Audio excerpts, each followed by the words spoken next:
अस्सलामु अलैकुम वरहमतुल्लाहि वबरकातुहू।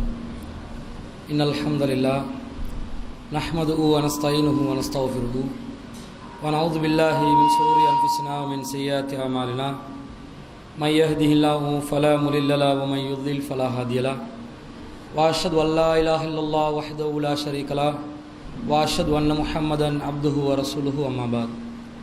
அகிலத்தை படைத்து பரிபாலிக்கக்கூடிய எல்லாம் வல்ல அல்லாஹ்வுக்கே எல்லா புகழும். அல்லாஹ்வின் சத்திய தூதர் எம் உயிரிலும் மேலான கண்மணி நாயகம் ஸல்லல்லாஹு அலைஹி வஸல்லம் அவர்கள் மீதும் அன்னவர்களை பின்பற்றி வாழக்கூடிய அனைத்து முஸ்லீம்கள் மீதும் எல்லாம் வல்ல அல்லாஹ்வின் கருணையும் சாந்தியும் என்னென்னும் நிலவட்டுமாக. அன்பிற்குரிய அல்லாஹ்வின் நல்லடியார்களே, புனிதமிக்க ரமலான் மாதத்திலே இரவு பயான் நிகழ்ச்சியிலே நாம் கலந்திருக்கிறோம். இந்த பயான் தொடரிலே உலகத்தாருக்கு உளவியல் தீர்வளித்த உன்னத வேதம் என்ற தலைப்பின் கீழே உளவியல் சார்ந்த சில செய்திகளை நாங்கள் பார்த்து வருகிறோம். இன்றைய தினம் தன்னம்பிக்கையை வளர்த்து கொள்வதும் தாழ்வு மனப்பான்மையை ஒழித்து கொள்வதும் என்ற தலைப்பின் கீழே சில செய்திகளை உங்களுக்கு கூறலாம் என ஆசைப்படுகிறேன். ஒரு மனிதனுடைய வாழ்க்கை என்பது வெற்றிகளையும் தோல்விகளையும் தழுவக்கூடிய ஒரு வாழ்க்கையாகத்தான் இருக்கிறது. ஒரு மனிதன் எல்லா சந்தர்ப்பத்திலும் வெற்றியை மாத்திரம் பெறக்கூடியவனாக இருக்க மாட்டான். பல வெற்றிகளை கண்டவர்கள் ஒரு சில சந்தர்ப்பங்களில் தோல்விகளையும் தழுவத்தான் செய்வார்கள். இந்த வெற்றி தோல்வி என்ற இந்த வாழ்க்கை வட்டாரத்துக்குள்ளே ஒரு மனிதன் தொடர்ச்சியாக தன்னுடைய வாழ்க்கையை சீரானதாக கொண்டு செல்ல வேண்டுமென்றால் அவனுடைய மனதிலே ஆழமாக பதிய வேண்டிய ஒரு முக்கியமான பண்பு தான் இந்த தன்னம்பிக்கை என்று சொல்லக்கூடிய பண்பு. தன்னம்பிக்கை என்பது ஒரு பொருளாக இருக்கக்கூடியதொன்று அல்ல. ஒரு பொருளாக அதை நாங்கள் நிறுக்க முடியாது, பிடிக்க முடியாது.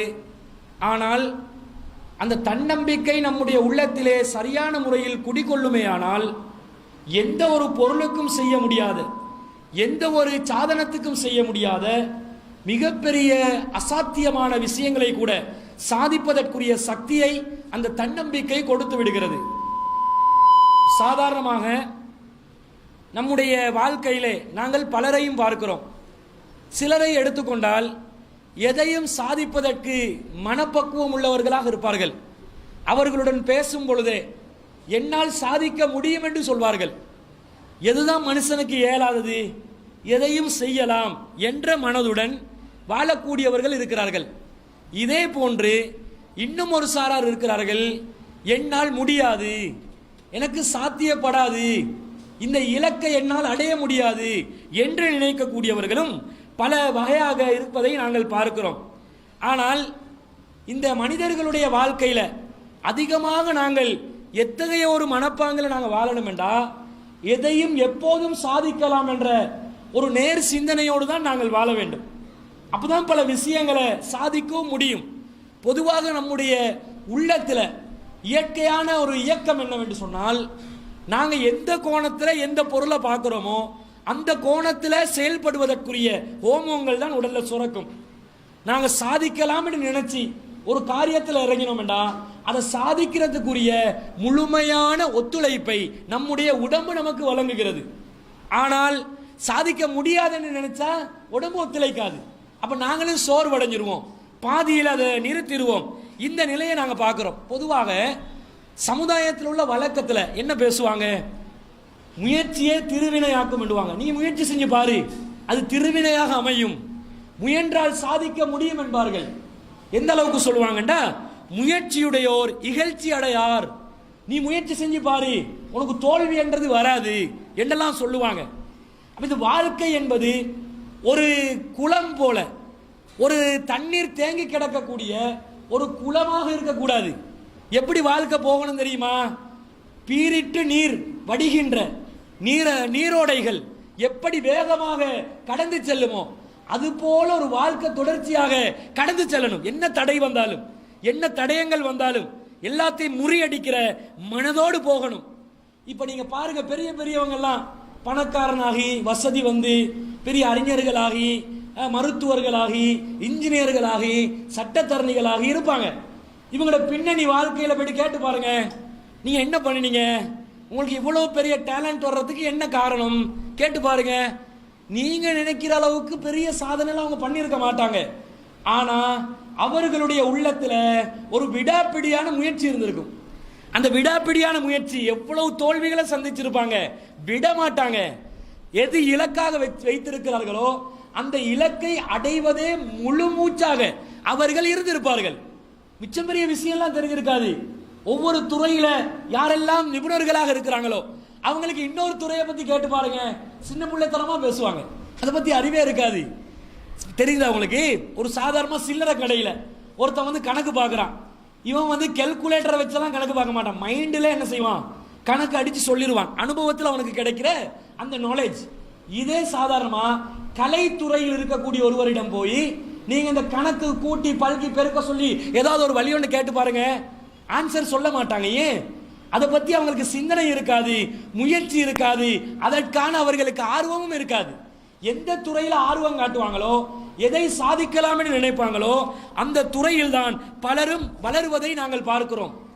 இது வந்து வெறுமனே உளவியல் ரீதியாக இன்று மனநல மருத்துவர்கள் சொல்லக்கூடிய, உளவியலாளர்கள் சொல்லக்கூடிய கருத்து மாத்திரம் அல்ல. வல்ல இறைவனே இப்படிதான் நமக்கு வழிகாட்டுகிறான். எந்த சந்தர்ப்பத்திலும் தளர்ந்து விடாமல், துவண்டு போய் விடாமல், தோல்வி மனப்பான்மை ஏற்றுக்கொள்ளாமல் எதையும் சாதிக்கலாம் என்ற வெற்றிகரமான ஒரு உள்ளத்தோடு வாழுமாறுதான் இறைவன் நமக்கு சொல்லுகிறான். எப்படி சொல்றான்? அல்லாஹ் ரப்புல் ஆலமீன் சொல்லுகின்ற இந்த வார்த்தைகளை கவனியுங்கள். வலா தஹினு, நீங்கள் தளர்ந்து விடாதீர்கள். தளர்ந்து விட வேணாண்டா, தன்னம்பிக்கை இழக்க வேணாம் அர்த்தம். தளர்ந்து விடாதீர்கள். வலா தஹ்சனு, நீங்கள் கவலைப்படாதீர்கள். வ அன்துமுல் ஆலவுன இன் குன்தும் மூமினீன், நம்பிக்கை கொண்டிருந்தால் நீங்கள் தான் உயர்ந்தவர்கள், வெற்றி பெறக்கூடியவர்கள். அல்லாஹ் சொல்றான். நம்பிக்கை கொண்ட ஒரே காரணத்துக்காக அந்த நம்பிக்கையில உறுதியா இரு, நீ தான் வெற்றி பெற்றவன்.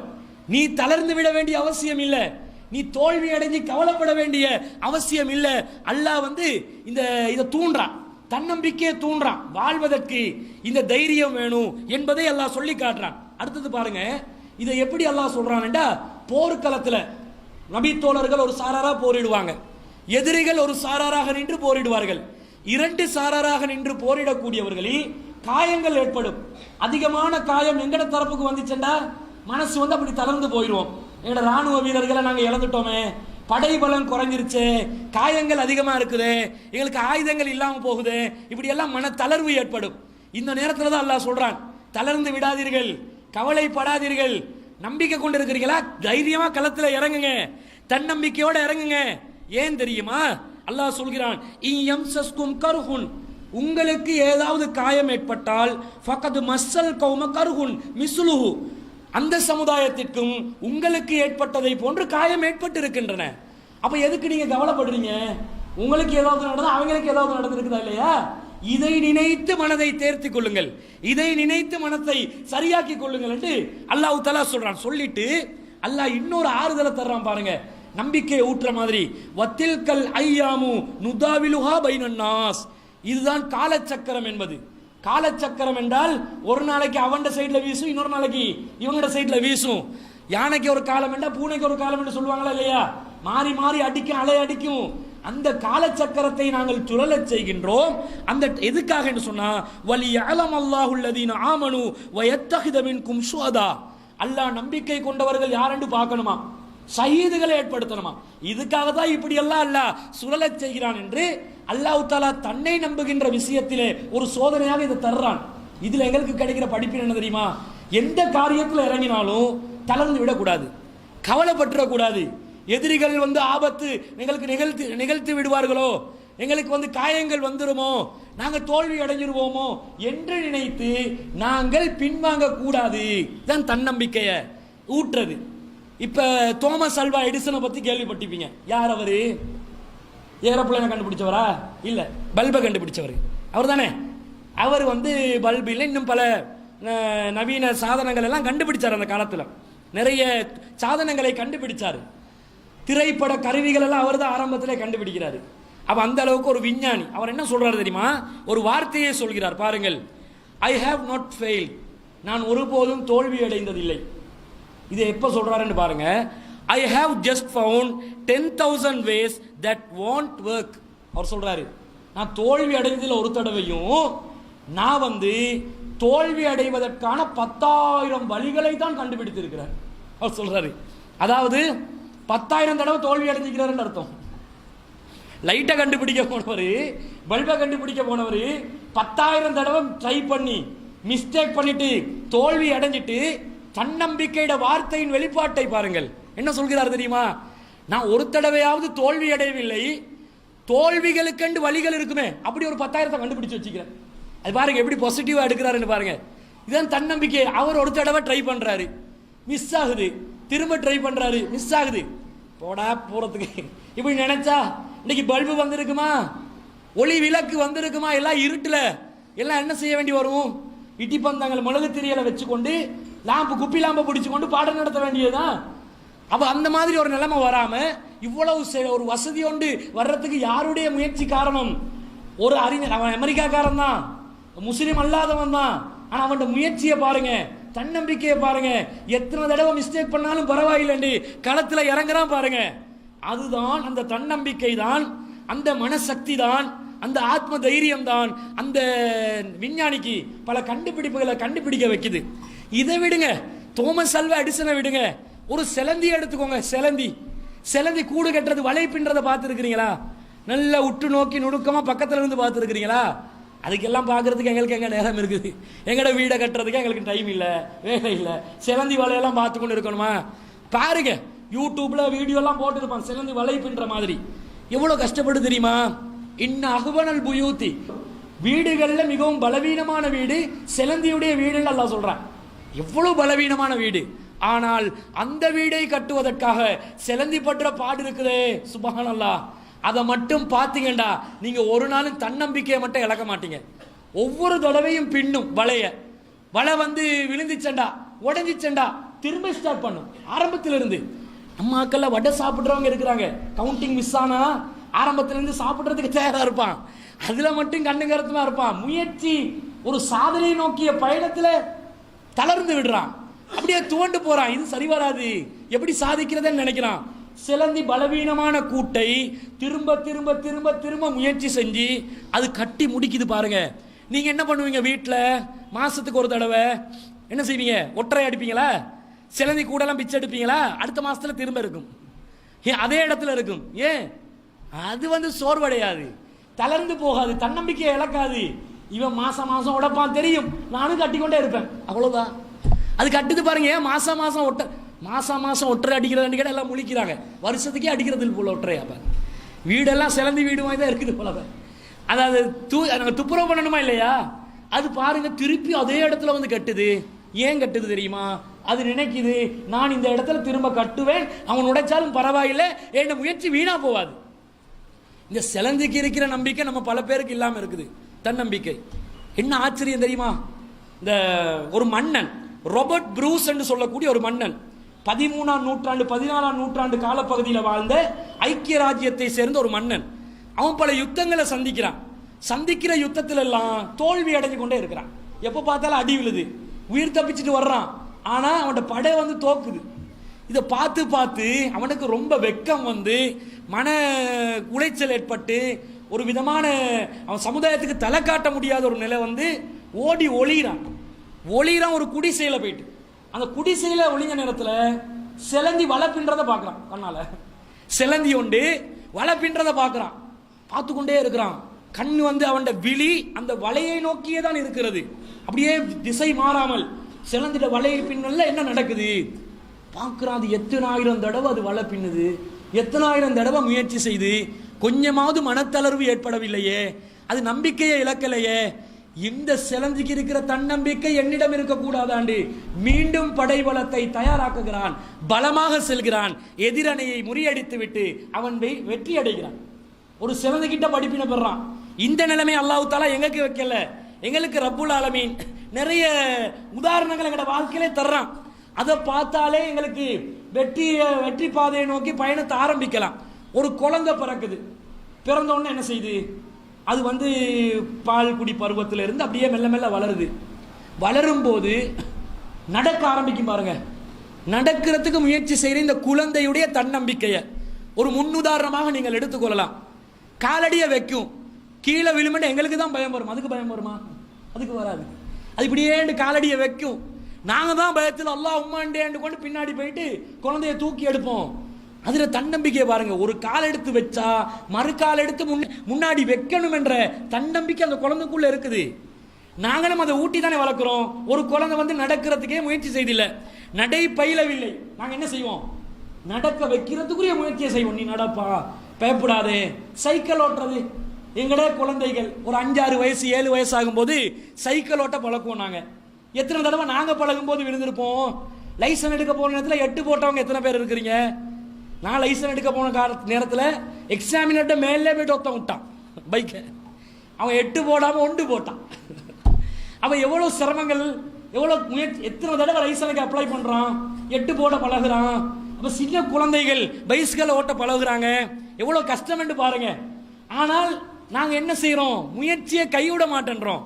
அவன் பேலன்ஸை உண்டு பண்ணும் வரைக்கும் பின்னாடி இருந்து பக்கபலமாக அறிவுரை சொல்லி தன்னம்பிக்கையை ஊட்டி ஊட்டி வளர்க்கிறோம் பாருங்க. இந்த தன்னம்பிக்கை தான் உங்களுடைய வாழ்க்கையிலும் இருக்க வேண்டும். உங்களுடைய வாழ்க்கைக்கு இந்த தன்னம்பிக்கை தான் நீங்க குழந்தைகளுக்கு சொல்லி கொடுக்குறீங்க, நீங்க கடைபிடிக்க மாட்டேன்றீங்க. உங்களுக்கு பிரச்சனை அது இதுன்னு வரும்போது ஒரு 2 தடவை வியாபாரத்தில் முதலீடு செஞ்சு இழப்பை சந்திக்கும் போது இந்த வியாபாரம் சரிபட்டு வராது, கோழி வியாபாரம் சரி வராது, முட்டை வியாபாரம் சரி வராது. எதடா இப்ப வியாபாரம் பண்ண போறாய்? ஏதாவது ஒன்று பண்ணி தானே ஆகணும், பொழைச்சி தானே ஆகணும், முயற்சி செஞ்சு தானே ஆகணும். செய்யலாம், ஆனால் மன தைரியத்துடன் களமிறங்க வேண்டும். இப்ப இன்னும் சொல்ல போனா மிருகங்களுக்கு வந்து தன்னம்பிக்கை ஜாஸ்தியா இருக்குது மனுஷனை விட. குழந்தைகளை வந்து நடக்க வைக்கிறதுக்கு மனுஷன் வந்து கற்றுக் கொடுப்பான், மிருகங்களுக்கு அதுல தாய் வந்து கற்றுக் கொடுக்குமா? தாய் மிருகம் வந்து சொல்லி கொடுக்குமா? ஆட்டுக்குட்டியோட ஈண்டெடுக்குது ஒரு ஆட்டு தாய். அந்த ஆட்டுக்குட்டி தாய் கிட்ட போய் பாபா பிளக்ஸிப் எல்லாம் படிச்சு கொடுங்க, கை காலை எப்படி வைக்கணும்னு சொல்லி கொடுங்க எல்லாம் கேட்டுக்கொண்டா இருக்கும்? இருக்காது. அதுல பாட்டுக்கு நடக்குது, பிறந்த உடனே நடக்குது. அதான் விஷயம். ஈண்டெடுத்த உடனேயே நடைய கட்டுது. எப்படி வந்துச்சு? அல்லாஹ் கொடுத்திருக்கிறான் இல்லையா? என்ன சொல்ல வர்றான்? இயற்கையாக 6வது அறிவு இல்லாத ஒரு மிருகத்துக்கு தன்னம்பிக்கை இறைவன் வைத்திருக்கிறான்டா. பகுத்தறிவு ரீதியாக சிந்திக்கக்கூடிய எங்க கிட்ட தன்னம்பிக்கை இருக்கக்கூடாதா? இல்லையான்னு நினைக்கிறீங்களா? இருக்குது. நாங்களா இல்லாமலாய் கொண்டு இருக்கிறோம். தன்னம்பிக்கைக்குரிய வார்த்தைகள் எங்க கிட்ட இருந்து அடிக்கடி வரணும். வந்தா இது வந்துடும். இப்போ ஒரு குழந்தைய வச்சு நாங்க ஒரு டாக்டர் கிட்ட போறோம். அந்த டாக்டர் கிட்ட பல கருவிகள் எல்லாம் இருக்கும். குழந்தை பார்த்து என்னென்னலாம் கேட்கும். நாங்கள் உடனே இது தொடா தொடா இப்படியெல்லாம் சொல்லக்கூடாது. குழந்தைக்கு என்ன சொல்லிக் கொடுக்கணும்? நீனும் எதிர்காலத்தில் இது போன்ற ஒரு டாக்டராக வர வேண்டும். ஒரு இன்ஜினியரை காட்டி இது போன்ற ஒரு இன்ஜினியராக வர வேண்டும். ஒரு ப்ரொஃபஸரை காட்டி இந்த மாதிரி ஒரு ப்ரொஃபஸரா வர வேண்டும். ஒரு மௌலவியை காட்டி இந்த மாதிரி மௌலவியா, அதுக்கு மட்டும் வரக்கூடாது அப்படின்றாங்க. உதாரணம் காட்டுறதுக்கு பயப்படுறாங்க இந்த செக்ஷன்ல. அதனால அது தேவையில்லை. இன்ஜினியர், டாக்டர், ப்ரொஃபஸர், ஆர்கிடெக்சர் அது இது யாரையாவது காட்டி தான் வளர்க்கணும். வேற என்ன பண்ண? முன்மாதிரியா காட்டணும். இல்லைண்டா இப்படி ஒண்ணு ஒவ்வொரு குடும்பத்திலையும் நீ பெருசாகி உன்னுடைய தகப்பனை போன்று வர வேண்டும் என்று யாராவது ஒரு உம்மா சொல்லுவாவான்னு கேட்கிற குறைவு தானே? இல்ல, தன்னம்பிக்கை இல்லை. இவரை பத்தி சுவர் இல்லை அவருக்கு. அதனால அடுத்தவங்க மேலதான் சுவர். அடுத்தவங்க சுவர். உள்ளுக்குள்ள ஒரு வட்டாரத்தில் வாழ்வாங்களா, அவங்களும் சுவர் இல்லை. இதுதான் பொதுவான ஒரு மனோநிலை. ஆனா இப்படி காட்டி பழக்கணும். எப்படி என்று சொன்னா தன்னம்பிக்கை அவங்க கிட்ட வலுப்பெற மாதிரி காட்டணும். இதை நபிகள் நாயகம் ஆதரிக்கிறாங்க. நபிகள் நாயகம் சொல்றாங்க, லா அதுவ வலா தீரத்தை, தொற்று நோய் கிடையாது, பறவை சகுனம் கிடையாது என்று ரசூல் ஸல்லல்லாஹு அலைஹி வஸல்லம் சொல்றாங்க. தொற்று நோய் கிடையாது, பறவை சகுனம் கிடையாது. ஒரு இடத்துல சொல்றாங்க. இன்னொரு இடத்துல தொற்று நோய் சம்பந்தமா நபிகள் நாயகம் இன்னொரு விளக்கம் சொல்றாங்க. தொற்று நோய் இருக்கிற ஊருக்கு நீங்க பயணம் செய்யாதீங்க, அந்த ஊர்ல இருந்தா வெளியில வராதீங்க, இப்படி சொல்றாங்க. இந்த இடத்துல நபிகள் நாயகம் தொற்று நோய் கிடையாது, பறவை சகுனம் கிடையாது. ஆனால் வயுஜிபுனி அல் ஃபஅலு, நான் ஃபஅல் என்பதை தேர்ந்தெடுத்து வைத்திருக்கிறேன். ஃபஅல் என்னன்னு கேட்கிறாங்க. அல் ஃபஅலு சாலிஹ், நான் நல்ல சகுனத்தை, நல்ல வார்த்தைகள், மங்களகரமான வார்த்தைகளை சொல்லக்கூடிய அந்த ஃபஅலை நான் தேர்வு செய்து கொள்கிறேன் என்று நபிகள் நாயகம் சொல்றாங்க.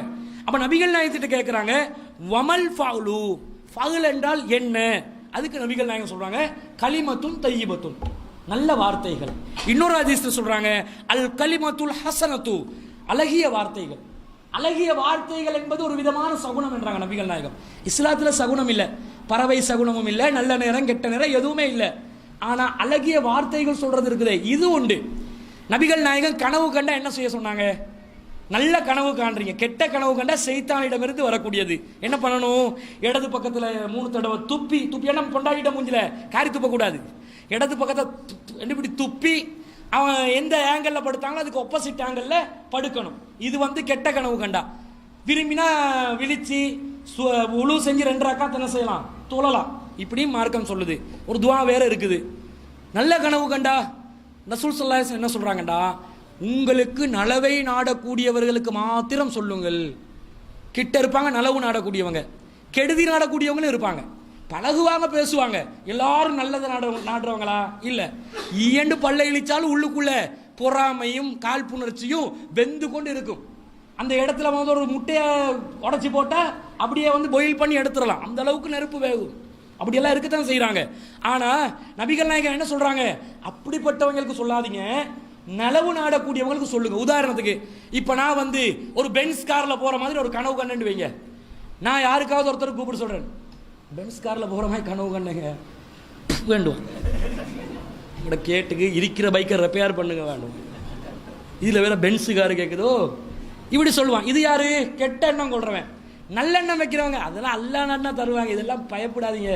அல்லா நாட்டினா பென்ஸ் கார் என்ன, உங்களுக்கு என்ன காரு? அவுடி. என்ன அவுடியே தந்துருவான் அப்படின்னு நல்ல எண்ணம் பண்றவன் சொல்லுவான். கெடுதி நினைக்கிறவன் சொல்ல மாட்டான். இதுதான் இந்த மங்களகரமான வார்த்தைகள் என்பது. யாராவது ஒரு காரியத்தை செய்யும் போது ஒருத்தர் எக்ஸாமுக்கு போறாரு, போகும்போதே அடே நீயாவது எக்ஸாம் செஞ்சு பாஸ் ஆச்சுமா வீட்டுக்கு போயிட்டு இருந்த, இப்படி சொன்னா அவன்கிட்ட எக்ஸாம் முடிஞ்சுதானே. மனசால உடஞ்சி அவன் மன்னன் செஞ்சதெல்லாம் மறந்துடுவான். இது ரசூலுல்லாஹ் சொல்றாங்க, இப்படி சொல்லாதீங்க. ஒருத்தர் ஒரு வியாபாரத்தில் முதலீடு செஞ்சுட்டு சிலவங்க கேட்பாங்க பாருங்க, ஆறுதலுக்காக, ஒரு பிசினஸ் செஞ்சிருக்கிறேன், என்ன சரி சொல்லுங்களே, 2 வார்த்தை சொல்லுங்களே இப்படின்னு கேட்பாங்க. கேட்கும்போது இந்த காலத்துல எல்லாம் பிசினஸ் பண்றாதீங்கவா, எல்லாமே லொஸ்டா, இந்த மைத்ரீடு அரசாங்கத்தில் ஒன்றுமே பண்ணலாம் வாங்கிட்டு சொன்னா முடிஞ்ச அவன் பிசினஸ், அவன் வாழ்க்கையில அவனுக்கு முன்னேறலாம் போகும். எப்படி நல்லதா சொல்லணும், பண்ணுங்க, தைரியமா களமிறங்குங்க, அல்லாஹ் இருக்கிறான், அல்லாஹ் கோடி கோடியா தந்து கொட்டுவான், அல்லாஹ் நாட்டினா யாருங்க தடுக்கிறதுக்கு இருக்கிறா, தாராளமா நீங்க களமிறங்குங்கன்ற ஒரு தைரியம் ஊட்டி நல்ல சிந்தனையை வளர்க்கிறது இருக்குது. இது தன்னம்பிக்கைக்குரிய ஒரு அடையாளமாக இஸ்லாம் பார்க்குது. இது நல்ல சொற்கள் சொல்லி ஆர்வம் ஊட்டுறத இஸ்லாமே வலியுறுத்துகிறது. இப்போ ஒரு முரண்பாடான ஒரு விஷயம் வந்துடும். என்ன தெரியுமா? தன்னம்பிக்கைன்றது நாங்களா நினைச்ச ஒரு காரியத்தில் ஈடுபட்டு கொண்டு போறது. இறை நம்பிக்கைக்கு இது எதிரானதா? அதையும் பார்க்கணுமே. எங்கட நம்பிக்கை என்ன? அடிப்படையான நம்பிக்கை என்ன? எது செஞ்சாலும் அல்லாஹ்வுடைய நாட்டத்தில் நடக்கும். அல்லாஹ் உதவி செஞ்சாலே ஒழிய எதுவுமே நடக்காது. அல்லாஹும்ம லா மானிய லிமா ஆதைத, இறைவனே நீ தரக்கூடியதை தடுப்பவன் யாரும் இல்லை. வலா முஹத்திய லிமா மனாஅத, நீ தடுப்பதை தரக்கூடியவனும் இல்லை. நீ தரக்கூடியதை தடுப்பவனும் இல்லை, நீ தடுப்பதை தரக்கூடியவனும் இல்லை. இதான் இஸ்லாத்தின் அடிப்படை. அப்ப அல்லாஹ் தான் எல்லாத்தையுமே நிர்ணயிக்கிறான் என்னும் போது நான் தன்னம்பிக்கையில சுய ஆர்வத்துடன் நான் வேலை செய்யறதுல எதை சாதிக்கலாம்? அப்படி தன்னம்பிக்கையோட மட்டும் வாழ்றதால என்ன இருக்குது? அது இறை நம்பிக்கைக்கு எதிரானதாக கூட சிந்திக்கலாம். தனியாகவே ஒருவர் தன்னம்பிக்கையை மட்டுமே வச்சு செயல்பட நினைச்சா யாரும் இல்லை, நான் தான் வேலை பண்ணுவேன், என்னுடைய டேலண்ட் தான், என்னுடைய வேலை தான், என்னுடைய திறமை தான், என்னுடைய மனசு தான், இப்படி நினைச்சா அது இறை குஃபுருக்கு கொண்டு போகும். அது இஸ்லாம் அனுமதிக்கல. ஏண்டா அப்படி சாத்தியமும் இல்லை. எல்லா விஷயத்திலையும் தன்னம்பிக்கை மட்டுமே ஜெயிக்குமா? எவ்வளவு தடைகள் வருது, அந்த தடைகள் எல்லாத்தையும் சந்திச்சு கொண்டு ஒருத்தன் வாழ வேண்டி இருக்குது. அப்படி வாழும்போது அல்லாஹ்வுடைய அந்த இறை நம்பிக்கை, அந்த இறைவனுடைய நம்பிக்கை இல்லாம சாதிக்க முடியுமாகுமா? முடியாது. சில இடங்களில் ஸ்லிப் ஆகுமா இல்லையா? முடியாமல் போகும். முடியாமல் போகும்போது எங்களோட யாரு போட்டி போடுறாங்களோ, எங்களோட யாரு கம்படிஷன் பண்றாங்களோ அவங்கள பத்தி நாங்க கற்பனை செய்ய ஆரம்பிப்போம். இந்த இடத்துல நான் மிஸ் ஆகிட்டேன், எனக்கு இதை சாதிக்க முடியாம போச்சு, அவர் சாதிச்சிருவார் போல, அவர் இந்த ரூட்ல கிளியரா இருப்பார் போல, அவர் வேலையை செய்வார் போல என்று நான் நினைக்கும் பொழுது என்னுடைய மனசு இப்ப தாழ்வு மனப்பான்மைக்கு போகும். ஏன மனசு இப்ப டிஸ்கரேஜ் ஆகும், அவர் சாதிச்சிருவார் போல. அப்ப இப்படி தன்னம்பிக்கை மட்டும் வச்சு எல்லாத்தையும் சாதிக்க இயலாது. இறை நம்பிக்கையும் சேர்ந்து தன்னம்பிக்கை இருந்தால் மூமின்களை வெல்வதற்கு யாருமே இல்லை. அப்படிப்பட்ட மனிதர்களை வெல்வதற்கு யாருமே இல்லை. அல்லாஹ் அப்படிதான் சொல்றான். குர்ஆன் அல்லாஹ் ரசூலுல்லாஹ்வோட முஸ்லிம்கள் முனாஃபிகள் எல்லாமே இருந்தாங்க. எல்லாரும் இருந்து சுத்தி வளைச்சி வாழ்ந்தாலும் நபிகள் நாயகம் ஸல்லல்லாஹு அலைஹி வஸல்லம் அல்லாஹ் தஆலா என்ன சொல்றான் தெரியுமா? அல்லாஹ் சொல்றான், யாரெல்லாம் உங்களுடன் சுற்றி வளைத்து இருக்கிறார்களோ அவர்களை அலட்சியம் செய்து விடுங்கள், மன்னிச்சிருங்க. வஸ்தக்ஃபிர் லஹும், அவர்களுக்காக அல்லாஹ்விடத்திலே நீங்கள் பாவ மன்னிப்பு கேளுங்க. வஸாபிருஹும் ஃபில் அம்ரி, அவர்களோடு காரியங்களில் மசூராவும் செய்து கொள்ளுங்கள். இப்படி நபிகள் நாயகத்தோட கூட இருந்தவங்களை பத்தி சொல்லிட்டு ஃபைதா அஸம்த, ஆனா நீங்க கூட முனாஃபிகளோட தான் இருக்கிறீங்க. நல்லவன் கெட்டவன் யாருன்னு சில நேரம் விளங்காது. ஆனால் நீங்க முடிவெடுத்துட்டீங்கடா, நீங்க மட்டும் தன்னம்பிக்கையோட அவன முடிவுல போங்கன்னு அல்லாஹ் சொல்லாம ஃபைதா அஸம்த, நீங்கள் முடிவெடுத்து விட்டால் ஃபதவக்கல் அலல்லாஹ், அல்லாஹ்வின் மீது தவக்கலை வைத்து விடுங்கள், அல்லாஹ் மேல சார்ந்திருங்கள். அப்ப அல்லாஹ் வழிகாட்டுவான். தனியாவே நபிகள் நாயகம் இருந்தாங்கன்னு வைங்க, நபிகள் நாயகம் எவ்வளவு பெரிய ஒரு சமுதாயத்தை சந்திச்சாங்க, எவ்வளவு பெரிய எதிர்ப்புகளை சந்திச்சாங்க. ரசூல்லா தன்னந்தனியான மனிதனாக இருந்து அல்லாஹ்வுடைய உதவி இல்லாவிட்டால் சாதிச்சிருக்க முடியுமா? முடியாது. தன்னம்பிக்கை என்னதா இருந்தாலும், எவ்வளவு கஷ்டம் வந்தாலும், பசி பட்டினியில போட்டாலும், பொருளாதார நெருக்கடியில் அவர்களை வீழ்த்தினாலும், ஷேபு அபூ தாலிபிலே பொருளாதார தடை விதித்தாலும், குடும்பத்தாரை அவர்கள் கொன்று குவித்தாலும், இஸ்லாத்தை ஏற்றுக்கொள்ளக்கூடியவர்களை கொன்று குவித்தாலும், அதை இந்த கொள்கையை தொடர்ச்சியா பிரச்சாரம் செய்வேன் என்ற தன்னம்பிக்கை நபிகள் நாயகத்திடம் இருந்தது. ஆனால் அந்த நம்பிக்கை வெறுமனே தன்னம்பிக்கை அல்ல, இறைவனை சார்ந்த ஒரு நம்பிக்கை. இவர்கிட்ட நம்பிக்கை இருக்குது, அல்லாஹ் மேலே தவக்கல் வைக்கணும், அல்லாஹ்வும் வழிகாட்டணும், இல்லாம சாதிக்க முடியாது என்பதை நபிகள் நாயகம் ஸல்லல்லாஹு அலைஹி வஸல்லம் அல்லாஹ் சொல்லி கொடுக்கிறான். நபிகள் நாயகம் அப்படிதான் இருந்தாங்க. ஆனா தவக்கல் வைக்கிறேன்டா ஒண்ணுமே நான் செய்யாம தவக்கல் வைக்கிறது இல்லை. ரெண்டும் பாருங்க, ரெண்டும் பேலன்ஸ் பண்ணிக்கொள்ளணும். முடிவு செய்யணும், நாங்க முடிவு செஞ்சு நாங்க ஒரு காரியத்தில் இறங்கினா எங்களோட டேலண்ட் மட்டும்தான் அந்த காரியத்தில் இருக்கக்கூடாது. தவக்கல் என்றது ஒன்று இருக்கணும், அது உண்டு. தவக்கல் வச்சுதான் வேலை செய்யணும் என்ற பேர்ல முடிவு கட்டாம தீர்மானிக்காம அதற்காக முயற்சி செய்யாம இருக்கக்கூடாது. முயற்சியும் செய்யணும். நபிகள் நாயகம் என்ன சொன்னாங்க? ஒரு நபி தோழர் வருகிறார், வந்து ரசூலுல்லாஹ்வுடைய அவையில அமருகிறார். எப்படி வந்தீங்க? வாகனம் எங்க? ஒட்டகம் வெளியே இருக்குது. எங்க ஒட்டகத்தை கட்டினீங்களா? இல்ல, அல்லாஹ் பார்த்துக்கொள்வான். ரசூலுல்லாஹ் அதுக்கு என்ன சொன்னாங்க? தவக்கல் வைக்கிறேன்னா முதல்ல ஒட்டகத்தை கட்டு, பிறகு தவக்கல் வை. நீ பாதுகாப்புக்குரிய ஏற்பாடை செஞ்சு அந்த நம்பிக்கையில் அல்லாஹ் மேல தவக்கல் வைக்கணும். தவிர நீ பாட்டுக்கு எல்லாத்தையும் அவுத்து விட்டுட்டு அல்லாஹ் பாதுகாப்பான்னு சொன்னா அல்லாஹ் பாதுகாக்க மாட்டான். அப்ப இந்த தன்னம்பிக்கை என்பது இறை நம்பிக்கையுடன் சேர்ந்து வருகின்ற நேரத்தில் ஒரு மனிதன் கண்டிப்பாக அவன் வாழ்க்கையில வெற்றியை பெறுவான். நபிகள் நாயகம் ஸல்லல்லாஹு அலைஹி வஸல்லம் ஹிஜ்ரத் செய்கின்ற நேரத்தில் என்ன செய்தார்கள்? சுராக்கா என்று சொல்லக்கூடிய ஒரு காஃபிர் வந்து வழிகாட்டியா இருந்தான் நபிகள் நாயகத்துக்கு. அபூபக்கர் ரலியல்லாஹு அன்ஹு அவர்களுடன் நபி ஸல்லல்லாஹு அலைஹி வஸல்லம் வந்து ஹிஜ்ரத் போனாங்க. போர் நேரத்தில் தஹூர் குகையில நபிகள் நாயகம் வந்து தங்க வேண்டிய ஒரு நிலை ஏற்படுது. அந்த தஹூர் குகைக்கு காஃபிர்கள் என்ன செய்யறாங்க? அவங்க வந்து தேடி வர்றாங்க, கண்டுபிடிச்சு வர்றாங்க, தஹூர் குகையை நோக்கி வர்றாங்க. வார டைம்ல நபிகள் நாயகம் ஸல்லல்லாஹு அலைஹி வஸல்லம் குகைக்கு கீழே, காஃபிர்கள் குகைக்கு மேல. காஃபிர்கள்ல யாராவது ஒருத்தன் கீழே தலையை குனிஞ்சு பார்த்தா நபிகள் நாயகம் ஸல்லல்லாஹு அலைஹி வஸல்லம் கண்டிருப்பாங்க. கண்டு அவ்வளவுதான் என்ன செய்வாங்க? கொலை செஞ்சிருப்பாங்க. ஆனா அந்த டைம்ல அபூபக்கர் ரலியல்லாஹு அன்ஹு குகையில பக்கத்துல நபிகள் நாயகத்தோட இருந்து அபூபக்கர் ரலியல்லாஹு அன்ஹு சொல்றாங்க, அல்லாஹ்வின் தூதரே மாட்டிக்கொண்டோம், வந்துட்டாங்க, பக்கத்துக்கே வந்துட்டாங்க. அப்ப ரசூல் ஸல்லல்லாஹு அலைஹி வஸல்லம் அந்த டைம்ல சொன்ன வார்த்தை என்ன தெரியுமா? லா தஹ்சன் இன்னல்லாஹ மஅனா, நீங்கள் கவலைப்படாதீர்கள், நம்முடன் அல்லாஹ் இருக்கிறான். எப்படி வார்த்தைன்னு பாருங்க, சொல்ல இயலுமா? தன்னம்பிக்கை மட்டும் இருந்தா ரசூல் என்ன சொல்லிக்க, ரெண்டுல ஒன்று பாக்குறேன்னா இந்த இப்ப வெளியே வர்றேன், எத்தனை பேர் அவங்களோட தரப்புல, நான் ஒரு நான் ஒத்த, அவங்க 10 பேராவது வரட்டும், நிப்பமா களத்துல நிப்பமா, அபூபக்கர் நீங்க ஒரு வாளை உருவுங்க, நான் ஒரு வாளை உருவி 2 பேர் ரெண்டுல ஒன்று பார்ப்போம். அது பண்ணேலுமா? ஏலா. இதே நேரத்தில் அல்லாஹ் கைவிட மாட்டான், அல்லாஹ் பாதுகாப்பான், நீங்களும் பயப்படாம இருங்க, நான் நம்பிக்கை இழக்கலன்னு இருந்தாங்க பாருங்க. இதன் தன்னம்பிக்கைக்குரிய விளக்கம். அல்லாஹ் ரப்புல் ஆலமீன் இதை பத்தி சொல்லும் போது, இது தன்சுருஹு ஃபகத் நஸரஹுல்லாஹ், நீங்கள் அவருக்கு உதவி செய்யாமல் இருந்தீர்கள், ஆனால் அல்லாஹ் அவருக்கு உதவி செய்தான். இது அஹ்ரஜஹு அல்லதீன கஃபரு சானிய இஸ்னைனி, இருவரில் ஒருவராக அல்லாஹ் உங்களை வெளியேற்றிய நேரத்தில், அவரை வெளியேற்றிய நேரத்தில் அல்லாஹ் அவருக்கு உதவி செய்தான். இது ஹுமா ஃபில் காரி இது யகூலு லி சாஹிபிஹி லா தஹ்சன் இன்னல்லாஹ மானா, அவர் குகையிலே தஞ்சம் புகுந்த நேரத்தில் தனது தோழருடன் அவர் இருந்தாரே, அந்த நேரத்தில் தோழருக்கு சொன்னாரே, லா தஹ்சன் கவலைப்படாதீர்கள், இன்னல்லாஹ மானா அல்லாஹ் நம்முடன் இருக்கிறார் என்று அவர் சொன்னாரே, அந்த நேரத்திலும் அல்லாஹ் அவருக்கு உதவி செய்தான். அல்லாஹ் உதவி செய்வான். அல்லாஹ்வுடைய உதவி கிடைக்கும். தன்னம்பிக்கை சேர்ந்த இறை உதவி வந்தால் தஹூர் குகைக்கு பக்கத்தில் வந்த காபிருக்கு நபிகள் நாயகம் விளங்கிச்சா? விளங்கல. நபிகள் நாயகம் சொல்றாங்க, காஃபிர் அந்த வந்த நின்ற காஃபிர் தலைவன் கீழே குனிந்து பார்ப்பதற்கு தலையே செலுத்துகிறான். ஆனால் ஜிப்ரீல் அலைஹிஸ்ஸலாம் அவர்கள் அவனுடைய முகத்தை திருப்பி கொண்டு இருந்தார்கள். எப்படி வேலைட்டு பாருங்க. அவன் இப்படி கீழே குனிஞ்சு பார்க்க நினைக்கிறான். ஜிப்ரீல் அலைஹிஸ்ஸலாம் முகத்தை திருப்ப அவனுக்கு முகம் டைவர்ட் ஆகுது. அவனுக்கே விளங்கல. விளங்குமா? மலக்கு விளங்குமா? விளங்காது. அல்லாஹ் எப்படி உதவி செய்வான்? அல்லாஹ் வானவர்கள் அனுப்பி உதவி செய்வான். அது அல்லாஹ்வுடைய கரத்திலே இருக்கிறது. இப்படிதான் அல்லாஹ் எல்லா போர்க்களத்திலும். முஸ்லிம்களுடைய படைபலம் எப்படி இருந்துச்சு? எல்லா சந்தர்ப்பத்திலையும் குறைவான எண்ணிக்கை தானே. அதிகமான எண்ணிக்கையில் நாங்கள் எப்போதாவது இருந்திருக்கிறோமா? ஏகத்துவவாதிகள் முஸ்லிம்கள் அல்லாஹுவை ஏற்றுக்கொண்டவர்கள் எல்லா சந்தர்ப்பத்திலும் நாங்கள் குறைவானவர்கள் தான் இருந்தோம். ஆனால் எத்தனை படைகளை நாங்கள் வென்றெடுத்திருக்கிறோம். இன்று உலகத்தில் இந்த கண்முன்னுக்கு நாங்கள் பார்க்கிறோமே, தௌஹீத் ஜமாத்துக்கு முன்னாடி இனவாத அமைப்புகளுக்கு தாக்கு பிடிக்க முடியாம இருக்குது. என்ன காரணம்? இந்த அமைப்பு அவங்களோட வாய் சவடாலின் பிரகாரம் இந்த அமைப்பு இன்றைக்கு இல்லாம இருந்திருக்கிறோமா இல்லையா? இந்த அமைப்பு காணாம போயிட்டு இருக்கணுமா இல்லையா? செய்ய முடிஞ்சிச்சா? சாதிக்க முடிஞ்சிச்சா? இல்லை, முடியாது.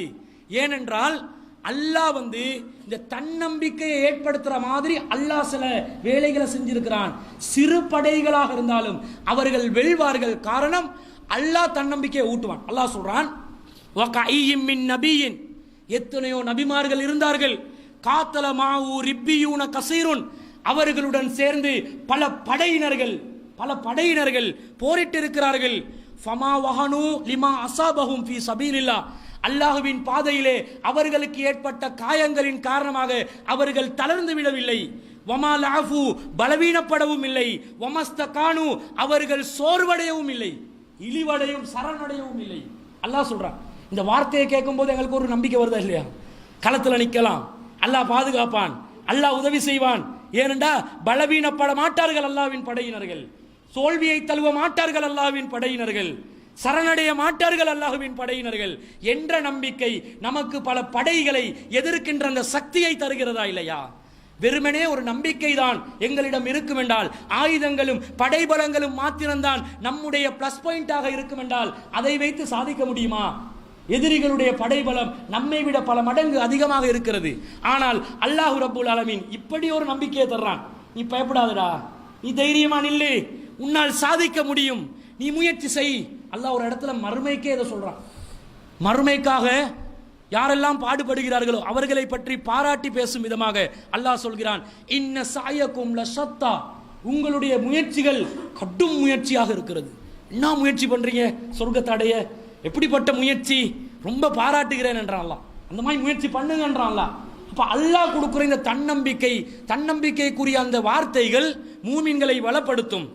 அல்லாஹ் ஒரு இடத்துல சொல்றான் பாருங்க, யா ஐயுவல் நபியு, நபியே, ஹர்ரிலில் மூமினின் அல்லல் கிதால், மூமின்களை யுத்தம் செய்வதற்கு ஆர்வப்படுத்துங்கள். அந்த ஆர்வப்படுத்துற தன்னம்பிக்கைக்குரிய வேலை தானே ஆர்வப்படுத்துறது. எப்படி ஆர்வப்படுத்தணும் என்றா அல்லாஹ் சொல்லித்தாரான், ஈயக்கும் மின்கும் இஸ்ரூன சாபிரூன யக்லிபு மிஅத்தைனி, உங்களில் பொறுமையாக தன்னம்பிக்கையுடன் களமிறங்கக்கூடிய போர் வீரர்கள் இருந்தார், நீங்கள் எதிரணியில் 200 போர் வீரர்களை வீழ்த்துவீர்கள். அல்லாஹ் சொல்கிறார், நீங்க வீழ்த்துவீங்க, நீங்க தைரியமா நிப்பீங்க. அந்த பலத்தை ஆனா தன்னம்பிக்கையோடு இருக்கணும். எப்படிப்பட்ட ஆக்களா இருக்கணும்? இஸ்ரூன சாபிரூன், தாங்கி பிடிக்கக்கூடிய சக்தி உள்ள பொறுமைசாலிகளான தன்னம்பிக்கை நிறைந்த உங்ககிட்ட இருந்தா அவர்கள நீங்க என்ன செய்வீங்க? 200 பேரை நீங்கள் முறியடிப்பீர்கள் என்று அல்லாஹ் தாலா சொல்வதை உங்கள 20 பேர் இருந்தா அவர்கள நீங்க 200 பேரை முறியடிப்பீங்க. 20க்கு 200, 100க்கு 200 இல்ல, 20க்கு 200 என்று அல்லாஹ் சொல்கிறான். உங்களில் 20 பேர் இருந்தால் இஸ்ரூன், நீங்க மியத்தையின் 200 பேரை நீங்க முறியடிப்பீங்கன்றான். ஆரம்ப காலத்துல, பிறகெல்லாம் மாத்துறான். இவங்கள 1 மடங்குன்னா அவங்க 2 மடங்கு இப்படி இருக்கலாம், பாதி பலமாவது இருக்கணும் அப்படின்னு எல்லாம் ஆக்குறான். இது எப்படி அல்லாஹ் சொல்றான்? இந்த தன்னார்வத்தை கொடுத்து தன்னம்பிக்கையை கொடுத்து களத்தில் இறங்க வைக்கிறான். பத்ர் போர்க்களம் நடக்குது, சரியா? பத்ர் போர்க்களம் நடக்கும்போது முஸ்லிம்கள் 313 பேர், காஃபிர்கள் 1000க்கு மேற்பட்டவர்கள், நிறைய படைபலங்களோட வந்தாங்க, ஆயுதங்களோட வந்தாங்க. இந்த டைம்ல ஒரு நபி தோழர் நபிகள் நாயகம் ஸல்லல்லாஹு அலைஹி வஸல்லம் ஒவ்வொரு இடத்துல அணிவகுக்க வைப்பாங்க தானே, உங்களோட பொசிஷன் இது, உங்களோட பொசிஷன் இது. இப்படி என்ற ஒவ்வொரு இடத்துல அணிவகுப்பு நடத்தப்படும். இப்படி அணிவகுப்பு வைக்கும்போது அவங்களுடைய இடத்துல நிற்க சொல்லி நபிகள் நாயகம் உத்தரவிடும் போது ஒரு அன்சாரி தோழரை பக்கத்தில் 2 சிறுவர்களோட நிப்பாட்டி வச்சுட்டாங்க ரசூலுல்லாஹ். சிறுவர்கள் என்றா ஆக சிறுவர்கள் இல்லை, குலாம். குலாம் என்ற வார்த்தைண்டா பருவ வயசை நெருங்குற வயசில் உள்ள சிறுவர்கள், ஒரு 14-15 வயசுமா இருந்திருக்கும். அந்த மாதிரி ஒரு வயசில் உள்ள 2 சிறுவர்களை பருவ வயசுக்கு நெருக்கமான இருவரை வைக்கிறாங்க. அவர் சொல்கிறார், ஃபைதான பி குலாமைனி மினல் அன்சார். நான் எந்த இடத்துல இருந்தேன், எனக்கு பக்கத்தில் 2 அன்சார் குலாம்கள் இருந்தார்கள், 2 சிறுவர்கள் தான் இருந்தார்கள், பொடியன்மார்கள் 2 பொடியன் இருந்தான் அப்படின்னு சொல்றாங்க. இவர் சொல்றாரு, தமன்னை தூ அன் அக்கூன பைனா அல்லாஹ் மின்ஹுமா. இவங்க 2 பேரை பக்கத்தில் வச்சு நான் என்னதான் பண்ண போறேனோ, இதை விட இவங்களை விட பலசாலிகள் யாராவது இருந்திருக்க கூடாதோ என்று நினைத்தேன். நான் பலசாலிகள் 2 பேர் இருந்தால் நல்ல நான் ஆசைப்பட்டேன் என்று அவர் சொல்கிறார். பக்கத்தில் இருந்த சிறுவர்கள் ஒருத்தர் அவர் கேட்கிறார், முஆத் இப்னு அம்ர் இப்னு சொல்லக்கூடிய ஜமுஹு என்று சொல்லக்கூடிய நபித்தோழர், அவர் சிறுவர் கேட்கிறார், யா கம்மி அல் தாரிஃப் அபா ஜஹல். என் சாச்சாவே, என் சகோதரனே, உங்களுக்கு அபூஜஹல் யாருன்னு தெரியுமா? அபூஜஹல் யாரு? எதிரி படையில எதிரிகள்ல தலைவன். அந்த தலைவனை காட்டி கேட்கிறாங்க யாருன்னு தெரியுமா, அவர் யாரு அப்படின்னு கேட்கிறாங்க. அப்ப இவர் கேட்கிறாரு, எதுக்கு கேட்குறீங்க? மா ஹாஜத்துக்க இலைஹி யா இப்னு அஹி.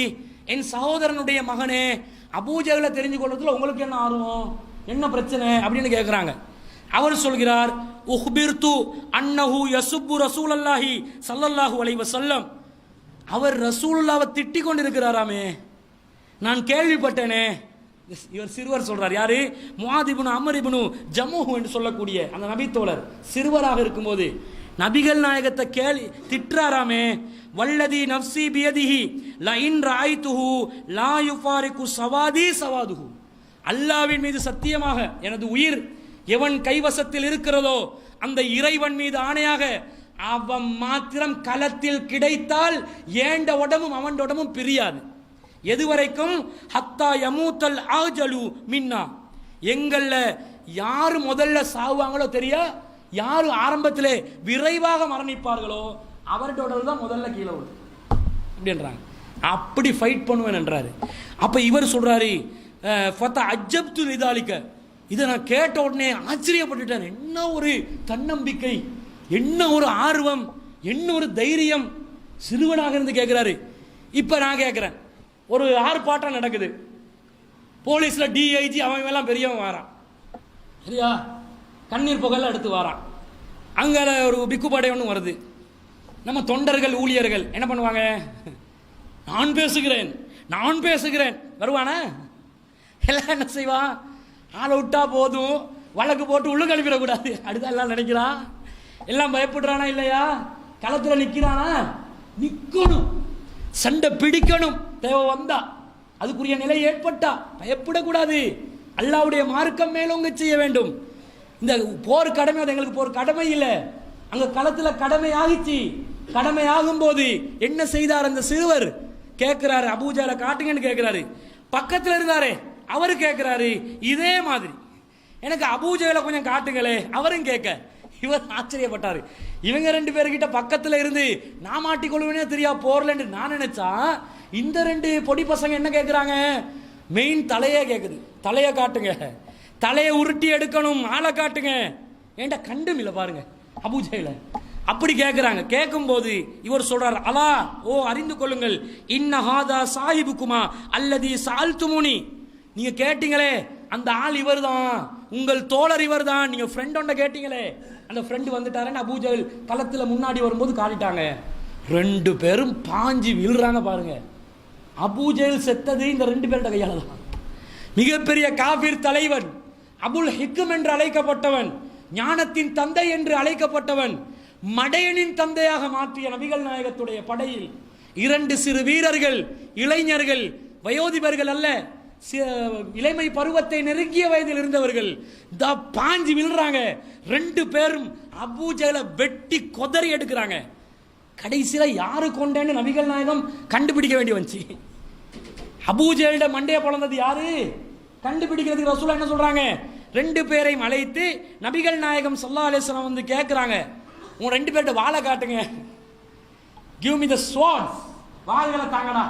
யாரு கொண்டாண்டி சொல்றோம், 2 பேரும் சொன்னா நான் தான் கொண்டேன். 2 பேரும் பாஞ்சிட்டாங்க. ரசூல்லா பார்த்தா உண்மையிலே 2 பேர்ட்ட வாள்ல ரத்தம் மிகுது. இப்போ 2 பேரும் தான் கொண்டு இருக்கிறாங்க. அதிகமான ரத்தம் யாருடைய வாளில் இருந்ததோ அவர்தான் கொன்றதாக நபிகள் நாயகம் ஸல்லல்லாஹு அலைஹி வஸல்லம் முடிவெடுத்தாங்க. யார் கொண்டதாக வந்தது? அவர் முஆத் இப்னு அம்ர் இப்னு ஜமூஹ் என்று சொல்லக்கூடியவருடைய வாள்ல தான் அதிகமாக ரத்தம் இருந்துச்சு. அடுத்தவருடைய பேர் வந்து முஆத் இப்னு அப்ரா என்று சொல்லக்கூடியவர், அஃப்ரா. அவரும் வந்து ஒரு இளைஞர் தான், அவர் வீரமா இருந்தவர் தான், அவரும் கொண்டிருக்கிறார். ஆனா வாழ ரத்தம் அவர்கிட்ட குறைவாப்பட்டு இருக்குது. இவருடைய வாழ ரத்தம் கூட அப்ப கூடுதலா அறுத்து இருக்கிறார்.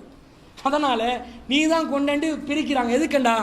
அபூஜேலோட கனிமத் பொருளை பிரிச்சு கொடுக்கணுமே. அபூஜேல் கொண்டு வந்த கனிமத் பொருள் எல்லாம் இவருக்கு தான் கிடைக்கும். யாரு கொண்டாரோ அவருக்கு தான் கிடைக்கும். இந்த மாதிரி பிரிச்சு கொடுக்கறதுக்காக நபிகள் நாயகம் செஞ்சாங்க. இது எப்படிப்பட்ட தன்னம்பிக்கை நினைச்சு பார்க்கலுமா? ஒரு இளைஞன் ஒரு சமுதாயத்திற்காக சாதிக்க நினைச்சு பார்க்கலுமா?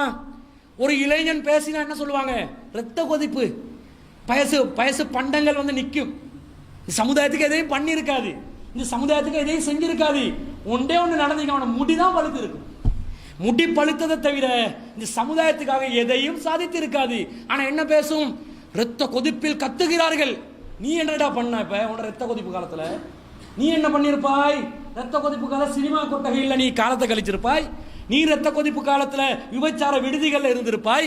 உன்னுடைய ரத்த கொதிப்பு காலத்துல நீ வேற யாரும் திருடி இருப்பாய், சூதாட்டத்தில் ஈடுபட்டு இருப்பாய், மது அறிந்திருப்பாய், போதைப் பொருளை அறிந்திருப்பாய். இதா பாக்குறது. நபிகள் நாயகம் பாராட்டுறாங்கடா, வாங்கடா என்னோட செல்ல குட்டிகளை வாங்கடா, நீங்க தான் இந்த சமுதாயத்தில் தலைமைகளா வரணும், பாராட்டுறாங்க. இது வந்து இந்த தன்னம்பிக்கையை ஆர்வமூட்டி நபிகள் நாயகம் செய்தது. இது ஒன்று. இன்னொன்று விளங்கணும், தன்னம்பிக்கை என்ற பேர்ல மடத்தனமாக இந்த விஷயத்திலையும் காரணம் இறங்கிடக்கூடாது. அதையும் பார்த்துக்கொள்ளணும். தன்னம்பிக்கை இருக்கணும். தன்னம்பிக்கை ஆர்வமூட்டுது. தான் எதை செய்கிறோமோ அந்த விஷயத்தில் நமக்கு விளக்கம் இருக்க வேண்டும். விளக்கம் இல்லாவிட்டால் அந்த காரியம் சாதிக்க முடியாது. அதை நாங்கள் குர்ஆன்ல இருந்து பார்க்கிறோம். எப்படி? யூசுப் அலைஹிஸ்ஸலாத்துடைய வரலாறு அல்லாஹ் சொல்றான். கணவர் வந்து இந்த மன்னர் ஒரு கனவை காண்கிறார். என்ன கனவு? அவர் வந்து வக்காலல் மலிகு இன்னி அரா சபா பக்கராத்தின் சிமானின், கொளுத்த 7 மாடுகளையும், யாக்குலு உன்ன சபூன் இஜாஃபுன், மெலிந்த 7 மாடுகளை, கொளுத்த 7 மாடுகள் சாப்பிடுவதை தின்னுவதை நான் கனவில் பார்த்தேன். வசப சும்புலாத்தின் ஹுதுரின், நல்ல செழிப்பான 7 கதிர்களையும், வஹுரா யாபிசாத், செழிப்பில்லாத வறண்டு போன 7 கதிர்களையும் நான் வந்து கனவில் பார்த்தேன் என்று சொல்கிறார். பக்கத்தில் வந்து அவையில மன்னர்கள் இருக்கிறாங்க. மன்னருடைய அவையில அமைச்சர்கள் இருக்கிறாங்க. அமைச்சர்கள்ட வேலை என்ன? பக்கத்தில் இருந்து ஜால்ரா அடிப்பான். கொஞ்சம் பேர் கிட்ட இருப்பான் பாருங்க. ஒருத்தன் தலைவனா இருந்தா பின்னுக்கு கொஞ்சம் தொண்டர்கள் இருப்பாங்க, ஜால்ரா அடிக்கிறது. தலைவா உங்களோட மகிமையோ மகிமை. தலைவர் ஏறி நிற்பார் மேல. தலைவர்கிட்ட மண்டை அப்படி வந்து குளிர்ந்து அவர் வானத்தில் மதையும் கொண்டு இருப்பாரு. இந்த மாதிரி பாராட்டு சொல்வதற்கும் வெறுமனே ஜால்ரா அடிப்பதற்கு தான் ஒரு கூட்டம் இருப்பாங்க. மண்டல மசாலா இருக்காது. இந்த அமைச்சரவையில் இருக்கிறவங்கல்ல இவங்ககிட்ட விளக்கம் கேட்டா அவங்களுக்கு விளக்கம் இருக்குமா? என்ன சொன்னாங்க தெரியுமா? காலு அல்லாசு அஹ்லாமின், இதெல்லாம் அர்த்தமற்ற கனவுகள். என்ன 7 மாடு மெலிஞ்ச மாடை சாப்பிட்டுச்சான், 7 கதிர்களை கண்டிங்களா, வறண்ட கதிர்களை கண்டிங்களா, இது என்ன? இதெல்லாம் அர்த்தமற்ற கனவுகள். ஒமா நஹ்னு பி தஅவீலில் அஹ்லாமி பி ஆலிமீன், இது போன்ற அர்த்தமற்ற கனவுகளுக்கெல்லாம் நாங்க விளக்கம் சொல்ல மாட்டோமப்பா, எங்களுக்கு தெரியாது அப்படின்னு சொல்றாங்க. அப்ப இந்த யூசுப் அலைஹிஸ்ஸலாத்தோட சிறையில் ஒருத்தர் இருந்தார், சிறை தோழர். அவன் விடுதலையாக்கப்படுறான். அவன் வந்து அந்த மன்னருக்கு திராட்சை ரசத்தை பிழியக்கூடியவனாக இருந்தான். அதுவும் யூசுப் அலைஹிஸ்ஸலாம் கனவுக்கு விளக்கமா சொல்றாங்க, உனக்கு வந்து விடுதலை கிடைக்கும், நீ மன்னர்கிட்ட வேலை பார்ப்பாய், அவருக்கு திராட்சை ரசத்தை நீ ஊற்றி கொடுப்பாய். இதை வச்சு திராட்சை ரசம் குடிக்க போயிட்டுறாதீங்க, எங்களுக்கு தடுக்கப்பட்டுருச்சு. அவங்க செஞ்ச வேலை அது. சரியா? குடிப்ப அவன் என்ன செய்யறான்? நான் வந்து கனவுக்கு விளக்கம் சொல்ற ஒருத்தரை கண்டு உள்ளேன்னு சொல்லி யூசுப் அலைஹிஸ்ஸலாத்தை கொண்டு வர்றான். அவரை அழைச்சு கொண்டு வராங்க. அப்ப அவரு கூட அந்த பெண் குற்றச்சாட்டு ஒன்று வருது அவருக்கு. அந்த பெண் குற்றச்சாட்டு அவர் இல்லைன்னு நிரூபிச்சுட்டு தான் வராரு. வந்து சொல்றாரு, அதுக்கு விளக்கம் சொல்றாரு. பாருங்க, உங்களுக்கு செழிப்பான 7 வருடங்கள் வரும், வறுமையுள்ள 7 வருடங்கள் வரும். செழிப்பான 7 வருடங்கள்ல நீங்க என்ன செய்யுங்க? விவசாயம் செய்யுங்க. விவசாயம் செஞ்சு அதுல பல பொருட்களை, உணவுப் பொருட்களை, தானியங்களை மீதம் வைத்துக் கொள்ளுங்கள். வறண்ட 7 வருடங்களில் அந்த தானியங்கள்ல ஒரு பகுதியை நீங்க பயன்படுத்துங்க. திரும்ப என்ன செய்யும், உங்களுக்கு திரும்ப ஒரு காலம் வரும், மழை பொழியும். மழை பொழிகிற நேரத்தில் உங்களுக்கு திரும்ப அறுவடை எல்லாம் அதிகமாக கிடைத்து நீங்கள் வந்து உங்களோட ஆட்சியில நல்ல செழிப்பா உங்களுக்கு வாழக்கூடிய சந்தர்ப்பம் திரும்ப கிடைச்சிடும். இந்த பொருளாதாரத்தில் உணவு பொருள் விஷயத்துல ஒரு மேனேஜ்மெண்ட் நீங்க பண்ண வேண்டியுள்ளது. அந்த தான் அல்லாஹ் தஆலா உங்களுக்கு கனவு மூலமா அல்லாஹ் விளக்கமா சொல்லி இருக்கிறான்னு யூசுப் அலைஹிஸ்ஸலாம் சொன்னாங்க. சொல்லிவிட்டு தான் யூசுப் அலைஹிஸ்ஸலாம் கேட்கிறாங்க, கால இஜ்அல்னி அலா ஹஸாயினில் அர்லி, உங்களுடைய கருவூல காப்பாளராக, அதை நிர்வகிக்கக்கூடிய அமைச்சராக, பொருளாதார அமைச்சர் என்ற பதவியை எனக்கு தாங்க. இன்னி ஹஃபீலுன் அதீமுன், நான் ஹஃபீலாக இருக்கிறேன், பாதுகாக்கக்கூடியவன். அலீமுன், நான் அதை பற்றி விவரம் அறிந்தவனாக இருக்கிறேன் என்று யூசுப் அலைஹிஸ்ஸலாம் கேட்டு பெற்றுக்கொண்டு அந்த காரியத்தை செஞ்சாங்க. அப்ப அவருக்கு நம்பிக்கை இருந்துச்சு, இந்த ஆட்சியை நான் சரியா கொண்டு போவேன், பொருளாதாரத்தை நான் சரியா நிர்வகிப்பேன், எனக்கு அது பத்தி ஞானம் இருக்குது, விவரம் இருக்குது, எனக்கு விளக்கம் இருக்குது. விளக்கம் இருக்கக்கூடிய ஒருத்தர் மக்கள் பாதிப்படையாமல் இருப்பதற்காக தன்னம்பிக்கையோடு என்ன செய்யலாம், ஒரு பொறுப்பை கூட என்ன செய்யலாம், கேட்டு பெற்றுக்கொள்ளலாம். இப்போ வருவாங்க எங்களோட பொருளாதாரம் நிதி சம்பந்தப்பட்ட அமைச்சர்களை பாருங்க, தன ரின எண்டுவான், விலைவாசி ஏறுது ஏறுது எண்டுவான். எப்ப எதிர்கட்சியா இருக்கும்போது, ஆளுங்கட்சிக்கு போனோன்னே பெட்ரோல் விலை ஏறுது என்ன பண்ண வேண்டுவான். மக்களுக்கு நல்லது செய்யறது இல்லை, தன்னம்பிக்கைக்காக பேசுறது இல்லை, எப்பயுமே நெகட்டிவ் திங்கிங், அடுத்தவனை விமர்சிக்கிறதுக்காகவே பொறுப்பெடுக்கிறது, சுயலாபத்துக்காகவே பொறுப்பெடுக்கிறது. இப்படி பொறுப்பெடுக்க கூடாது. எப்படி பொறுப்பெடுக்கணும், வேலை செய்யறதுக்காக அறிவுள்ளவர்களாக தன்னம்பிக்கையோட பொறுப்புகள் எடுக்கலாம். குடும்பத்தில் சில பொறுப்புகள் தருவாங்க, சில காரியங்கள் நிகழ்த்தும் போது பொறுப்பெடுக்கணும். தன்னம்பிக்கை உள்ளவர்கள் அந்த பொறுப்புகளை எடுத்து அந்த காரியங்களில் ஈடுபட கடமைப்பட்டு இருக்கிறார்கள். ஆனால் விவரம் இருந்தா எடுங்க. அல்லாஹ் இதுல என்ன காட்டுறான், ஞானம் இருந்தால் விளக்கம் இருந்தா நம்பிக்கையோட எடுத்து செய், பயப்படாதே, நான் வழியும் காட்டுவேன், நானும் உதவி செய்வேன் என்பதை அல்லாஹ் இதுல இருந்து காட்டுறத பார்க்கிறோம். நபிகள் நாயகம் சொல்றாங்க, ஒரு மூமினா இருந்தா அந்த மூமின் எப்படி இருக்க வேண்டும் தெரியுமா, பலவீனமான ஒரு மூமினாக இருக்கக்கூடாது. நபிகள் நாயகம் சொல்றாங்க, பலவீனமான மூமினா இருக்கக்கூடாதுண்டா உடல் நல்ல வெயிட்ஸ் போட்டு பாடி பில்டிங் பண்ணி நல்ல கெத்து அப்படி இருக்கணும் என்றது இல்லை. மனசளவுல அவர் நல்ல தைரியசாலியாக, வலிமை உள்ள, மன வலிமை உள்ளவராக இருக்க வேண்டும். ரசூலுல்லாஹ் சொல்றாங்க, அல் மூமினுல் கவியு ஹைருன் வ அஹப்பு இலல்லாஹி மினல் முஃமினில் லஈஃபி. அல்லாஹ் ரப்புல் ஆலமீன் பலவீனமான ஒரு மூமினை விட பலசாலியான ஒரு மூமினை விரும்புகிறான். பொதுவாகவே கொஞ்சம் உடல் கொழுத்து பெருத்தவங்க, கொழுத்து பெருத்தண்டா கொழுப்பு நிறைஞ்சு பெருத்தவங்க இல்லை, கொஞ்சம் ஸ்ட்ராங்காக வெயிட் பண்ணி வெயிட்ஸ் போட்டு நல்லா எக்ஸசைஸ் பண்ணி உடம்பை வந்து ஒரு ஆரோக்கியமாக வச்சிருக்கிறவங்களுக்கு வந்து மன தைரியமும் கூட தான். அவங்கள பாருங்க, சண்டை வந்தால் யோசிக்கவே மாட்டாங்களே, இறங்கிடுவாங்க. என்ன தைரியம், உடம்பு பலம், அந்த பலத்தை மட்டுமே நினைச்சு இறங்குவான். அப்போ பலவீனமாக இருக்கக்கூடாது, ஒல்லியா எப்போ பார்த்தாலும். சிந்தைக்கு எப்படி ஆக்கிட்டானேண்டா, ஸ்லிம் என்ற பேரில் எல்லாம் வந்து உடம்பை குறைச்சி கொள்றன்ற பேரில் காத்தடிச்சா பறக்கிற லெவலில் இருக்கிறான். அப்படி இருக்கக்கூடாது. ஒரு ஆம்புலண்டா நல்ல சக்தி வாய்ந்தவனாக இருக்க வேண்டும். அதுக்காக சாப்பிட்டு நல்ல தொந்தியை பெருத்துக் கொள்றது இல்லை, ஒரு ஆரோக்கியமான ஒரு திடகாத்திரமான உடலை வைத்துக் கொள்ள வேண்டும். அல்லாஹ்வே அப்படிதான் விரும்புகிறான். நீ பலசாலியான ஒரு மூமினாக இரு, பலவீனமான மூமினாக இருக்காதே. ஏனென்றால் அல்லாஹ்வுக்கு பலசாலியான ஒரு மூமினை தான் அல்லாஹ் விரும்புகிறான். எப்படி மனதைரியம் இருக்கணும். இப்போ நீங்கள் யோசிப்பீங்க, என் உடம்புல பலம் இல்லையே, இப்போ நான் என்ன பண்ணேன், மனசால பலசாலியா இருங்க, மன வலிமை மிக்கவர்களாக இருங்க. அதான் எதிர்பார்க்கிறான். உடம்புல வலி பலம் இருக்கணும், அல்லது மனசுல பலம் இருக்கணும். இந்த பலத்தை அல்லாஹ் எதிர்பார்க்கிறான். ஆனா நபிகள் நாயகம் இந்த பலம் இல்லாதவங்க கோயிச்சு கொள்ளக்கூடாது, அவங்க மனசு கஷ்டப்படக்கூடாதுன்றதுக்காக வஃபி ஹுல்லின் ஹைருன், ஆனா எல்லா மூமின்களுக்கும் நல்லது இருக்குதுன்றாங்க ரசூலுல்லாஹ். எல்லா மூமின்களுக்கும் நல்லது இருக்குது, பரிசு இருக்குது. ஆனா அல்லாஹ் இவங்களை தான் கூடுதலாக விரும்புகிறான் என்று நபிகள் நாயகம் ஸல்லல்லாஹு அலைஹி வஸல்லம் அவங்க சொல்வதை நாங்கள் பார்க்கிறோம்.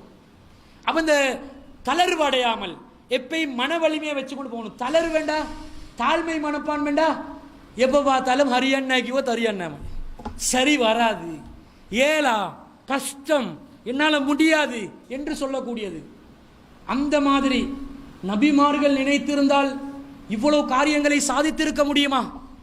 அல்லாஹ் நூஹ் அலைஹிஸ்ஸலாத்து ஒரு கப்பலை செய்ய சொன்னான் தானே. எப்ப கடல் பக்கத்தில் வச்சா, கடலை பக்கத்தில் வச்சு கப்பல் செய்ய சொன்னா பரவாயில்லை. ஏன் கப்பலை செஞ்சு கடல்ல பயணம் போக போறாருன்னு கூட நினைப்பாங்க. இவருக்கு கப்பலை எங்க செய்ய சொல்றான்? தரையில், கடல் இல்லை, யாருமே இல்லாத பகுதியில், கடல் இல்லாத பகுதியில், அவர் தண்ணி காணாத பகுதியில் அவருக்கு கப்பலை செய்ய சொல்றான். அல்லாஹ் சொல்றான், வஸ்னாயில் ஃபுல்க பி ஆயுனினா வ வஹீனா, நமது அறிவிப்பின்படியும் நமது கண்காணிப்பின் கீழும் நீங்க ஒரு கப்பலை கட்ட வேண்டும், தயாரிக்க வேண்டும். வலா துஹாதிபுனி ஃபில்லதீன லலமு இன்னஹும் முக்ரகூன், அநியாயக்காரர்களை பற்றி என்னோடு பேச வேண்டாம், அவர்கள் மூழ்கடிக்கப்படுவார்கள். இவ்வளவுக்கும் கடல் இல்லை பக்கத்துல, அநியாயக்காரன் மூழ்கடிக்கப்படுவாங்களாம். கப்பலை கட்டுங்கன்றாங்க. அல்லாஹ் கட்டுங்கன்னு அல்லாஹ் சொல்றான். நூஹ் அலைஹிஸ்ஸலாத்துக்கு மன வலிமை மட்டும் இல்லாட்டி கப்பலை கட்டி இருப்பாரா? எப்படி கட்டுறது கப்பலை? தரையில கப்பலை கட்டினா என்ன நினைப்பா? தரையில கப்பலை கட்டினா எக்ஸிபிஷனுக்கு கூட கட்டலாம். இது எக்ஸிபிஷனா? நீங்கள் மூழ்கடிக்கப்படுவீர்கள், நான் கப்பலை கட்ட போறேன் இவர் கட்டுறாரு. இதை பார்த்து அவர் வயஸ்னவுல் ஃபுல்க, அவர் கப்பலை தயார் செய்து கொண்டிருந்தார். வகுல்லமா மர்ர அலைஹி மலவு மின் கௌமிஹி, அவருடைய சமுதாயத்தில் பிரமுகர்கள் அவரை கடந்து செல்லும் போதெல்லாம் சஹிரு மின்ஹு, அவரை கிண்டல் செய்தார்கள். கேன் கிண்டல் செஞ்சாங்க? பக்கத்தில் கடல் இல்லாததுனால தானே. இல்லைன்னா சொல்லியிருப்பாரு கடலுக்கு போவா, இரி வெயிட் பண்ணு, கடலுக்கு போயிட்டு வாரன் அப்படியே சொல்லியிருப்பாரு. ஒண்ணுமே இல்லாத நேரத்தில் கப்பல் கட்டும் போது பக்கத்தில் இருந்த பிரமுகர்கள் அவர் கப்பலை செய்து கொண்டிருக்கக்கூடிய நேரத்தில் அவரை கடந்து செல்லும் போது கேலி செய்தார்கள். அப்ப அவர் சொல்றாரு, நூஹ் அலைஹிஸ்ஸலாம் எவ்வளவு மன வலிமைன்னு பாருங்க. காலை இந்த மாதிரி கேலி கிண்டல் பண்ணும்போது, விமர்சனங்கள் வரும்போது, அவமானங்கள் அள்ளி போடும்போது மனசு தாங்க இல்லாம தான் நிறைய பேர் என்ன செய்யறான், மன அழுத்தத்துக்கு உள்ளாகி தற்கொலை செஞ்சு கொள்றாங்க. நிறைய பேர் சாகுறாங்க, ஹார்ட் அட்டாக் வந்து சாகுறாங்க, மனவங்க பைத்தியமாகறாங்க. இந்த மாதிரி விமர்சனங்கள் வரும்போது அவர் என்ன சொல்றாரு தெரியுமா?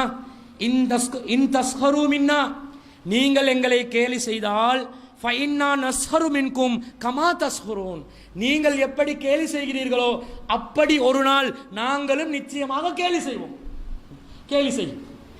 எப்படி முறியடிக்கணும்? வருவான் 10 பேர் வருவான், கிண்டல் போட வருவான். கிண்டல் போட்டு அவன் பான்ல கிண்டலை போட்டு அனுப்பிவிடுங்க. உங்களை விமர்சனம் செய்ய வந்தா அவன் எதை வச்சு விமர்சனம் செஞ்சாலும் அதை வச்சே சொல்லி அனுப்பிட்டுருங்க. அவனை வாயடைச்சி போவான், கேலி செய்ய வருவான், எங்களை வச்சு நையாண்டி பண்ண வருவான், அவனை கையில் வச்சு எங்களை ஆட்ட வருவான். மன வலிமை உள்ளவன், தன்னம்பிக்கை நிறைந்த ஒரு பலசாலியான மூமின் எப்படி இருக்கணும்? அதுக்கெல்லாம் தளர மாட்டேன், தைரியமா நிற்பேன். ஏன்? இது ஏண்ட பண்ணி ஒரு இலக்கை நோக்கி போறேன். நூஹ் அலைஹிஸ்ஸலாம் எதுக்கு கப்பல் கட்டினாங்க? அவர் வந்து கப்பலை கட்டி போட்டை போட்டு அந்த கடல்ல கூலி கொடுத்து காசு சம்பாதிக்கவா? இல்லை. அவருடைய நோக்கம் என்ன? அல்லாஹ் வந்து அழிவோண்ட தர போறான், மூமின்களை காப்பாற்றணும், அதுக்காகத்தான் கப்பலே தவிர வேற எதுக்கும் இல்லை. இலக்கு தெளிவானதா? அவர் என்ன செய்கிறார்? விமர்சனம் வருது, அவருடைய இலக்கு மூமின்களை காப்பாற்றணும். என்ன நினைச்சு கொண்டு போ, நான் என் காரியத்தை பண்ணுவேன் அவர் பண்ணினாரு. கேலி கிண்டல் செய்யறவங்களுக்கு டேய் நீங்க கேலி செஞ்சா நாங்களும் கேலி செய்வோம்டா, இப்படிதான் இருக்கணும். இப்ப நாங்க மாநாடு ஒன்று அறிவிப்போம், அறிவிச்சு மக்கள் எல்லாம் வருவாங்க, மக்கள் வெள்ளம் வரும், 50,000 பேர் திரளுவாங்கன்னு அறிவிச்சிருப்போம். மாநாடு ஆரம்பிக்கிற நேரம் வர காட்டில் ஒரு 5-10 பேர் தான் வந்து நின்றாண்டு வைய. எங்களை எதிர்க்கிறவன் பக்கத்தால் போப்பலாம் 5,000 பேர் திரளுவார்களாம். எப்படி அண்டுவான்? என்ன சொல்லணும்? வெயிட், நீயும் மாநாடு போடுற காலம் வரும்டா, அப்ப பார்ப்போம். நாங்க பிரச்சாரம் செஞ்சு அவங்களோட மாநாட்டுக்கு போகாம தடுத்துருவோம். இங்கேயும் வருவான், கொஞ்சம் வெயிட் பண்ணு, நீ கேலி பண்ற மாதிரி நாங்களும் கேலி பண்ணுவோம், ஒரு மணித்தியாலம் கடக்கட்டும். அல்ஹம்துலில்லாஹ் அல்லாஹ் ஒரு 10,000 பேரை தந்தோன்னே பாரு, இப்ப பாருடா, அப்படிதானே சொன்னான் ஒருத்தன். பருப்பு வியாபாரி சொன்னானா இல்லையா? நோம்பு காலத்தில் தேவையில்லை விஷயங்கள். அவ சொல்லும் போது அதை எல்லாம் முறியடிக்கிறதுக்கு மாதிரி எல்லாம் மக்கள் வெள்ளத்தை தந்தானா இல்லையா? தருவான், சந்தர்ப்பம் தருவான். கொஞ்சம் காலம் தேவைப்படும், எதுக்கும் உடனே இல்லை, உடனே ரிசல்ட் இல்லை, காலங்கள் தேவை. ஆனால் பதிலடி பலமாக விழும். அப்ப அல்லாஹ் தஆலா இந்த தன்னம்பிக்கையை எங்களுக்கு தந்திருக்கிறான். ஆனா இது இல்லாதவங்க தான் எப்ப பார்த்தாலும் அடுத்தவனை கம்பேர் பண்ணி எனக்கு இயலாது. குறிப்பாக இந்த தாழ்வு மனப்பான்மையில சிக்கிறவங்க யாரு தெரியுமா? பெண்கள் தான் அதிகமாக தாழ்வு மனப்பான்மையில சிக்கிறது. எப்ப பார்த்தாலும் கண்ணாடியை பாப்பா, நான் வெள்ளையா இல்லையே, சிவப்பு நிறம் இல்லையே, சிவப்பு நிறம் வேணும், நல்ல டியூலக்ஸ் பெயிண்ட் கொஞ்சம் எடுத்து ஆட்டி மூஞ்சில அந்த பார்டருக்கு அடிப்பாங்க பெயிண்ட், அது இன்னும் கொஞ்சம் பளபளப்பா இருக்கும், ஆயில் பெயிண்ட். சரியா? என்ன சிவப்பு பாப்பா, மூஞ்ச பார்த்தா என்ன மூஞ்சி ஒரு வாதியா இருக்குது, இவ்வளவுக்கு இருக்கிறத வச்சு சந்தோஷப்பட வேண்டியதுதான். இதை விட ஒரு மாதிரியா வந்தா எல்லாரும் ஓடுவான். என்னத்துக்கு இருக்குது? இதுதான் பார்க்குறாங்க. முடியை பார்க்கறது, முடி கனம் இல்லை, டிவி அட்வர்டைஸ்மெண்ட் பாருங்க, உலகத்தில் வாழ்றவங்க எல்லாம் சொர்க்கத்தில் இருக்கிற பெண்கள் மாதிரி தான் காட்டுவான். உலகத்தில் இருக்கிற பெண்கள், என்னுடைய சருமம் எந்த ஸ்கின் ப்ராப்ளமும் இல்லை, 2 நிறங்கள் இல்லை, நீங்கள் நிவ்யா பாவியுங்கள். அவன் இது தேவையா? எல்லாமே உலகத்தில் இந்த வாழ்றவங்க வானத்திலிருந்து வந்த ஊர்லின் பெண்கள் மாதிரி நினைப்பு. அது முடிய பார்க்கறது, என்னுடைய இந்த தலைமுடியில் டண்ட்ரஃப் வருகிறது, அதை இல்லாமலாக்குவதற்கு என்ன வழி? முடி சரியா இருக்கணுமாம், வெள்ளையா இருக்கணுமாம். இதெல்லாம் பார்த்து பார்த்து இங்க உள்ளது கருப்பு கருமுட்டியெல்லாம் என்ன பண்ணிச்சுவல்? வெள்ளை கிரீம், அதுல பேர் என்னது? தாய் ரோசா என்னமோ, தாய் ரோசா என்னமோ பேர்ல வந்துச்சா, அதை பூசிட்டு எல்லாத்துக்கும் சரும பிரச்சனை. இப்ப போங்க, ஏண்டா அதை பூசினா பூசிக்கொண்டே இருக்கணும். அதை நிறுத்தினீங்கன்னு வைங்க, ஸ்கின் ப்ராப்ளம் தான், அப்படியே வெண்குஷ்டமா ஆயிரும். இந்த மாதிரி எல்லாம் மனநோய். இதெல்லாம் மனநோய்கள் தானே. அல்லாஹ் தந்தது தான், அவ்வளவுதான். இங்க இருக்கிறவெல்லாம் அரபிக்காரன் பிள்ளைகளா? இங்க இருக்கிறவெல்லாம் எங்கட வாப்பெல்லாம் முதியான் செய்யும் ராமையாவும் சித்தப்பாவும் தான் எல்லாம். வேற யார் நிக்க போறா? அவங்கட வாக்கு அப்படிதான், செய்ய வழியில. ஒரு தைரியம், மன ஆறுதல் இருக்குது. ஆதம் அலைஹிஸ்ஸலாம் நீக்குறோம் இனமென்று கண்டுபிடிச்சிருக்கிறான். ஆதம் அலைஹிஸ்ஸலாம் அவர்களும் அவ்வா அலைஹிஸ்ஸலாம் அவர்களும் கருப்பு இனத்தை சேர்ந்த ஆரம்ப ஜோடிகள், கருப்பு இனத்தை சேர்ந்தவங்க. அதை நினைச்சு சந்தோஷப்பட்டு போக வேண்டியது. பொம்புளையில் எப்போ பார்த்தாலும் கம்பேர் பண்றது உண்டு. தன்னுடைய உடல் தோற்றம் அல்லது பக்கத்து வீட்டில் உள்ளவங்கட அந்த பொருள், அவங்களோட வீட்டில் அது இருக்குது, எங்கட வீட்டில் இல்லை. ஏண்ட மாமிட வீட்டில் இது இருக்குது, ஏண்ட வீட்டில் இல்லை. ஏண்டா தாத்தட வீட்டில் அது இருக்குது, ஏண்ட வீட்டில் இல்லை. அவங்க அப்படி பண்றாங்க, நாங்க இப்படி பண்ணல. அவங்ககிட்ட கார் இருக்குது, எங்ககிட்ட மோட்டார் பைக் இருக்குது. இது என்னத்துக்கு? ஏன் இப்படி சிந்திக்கணும்? இதுதான் தாழ்வு மனப்பான் கொண்டு வருது.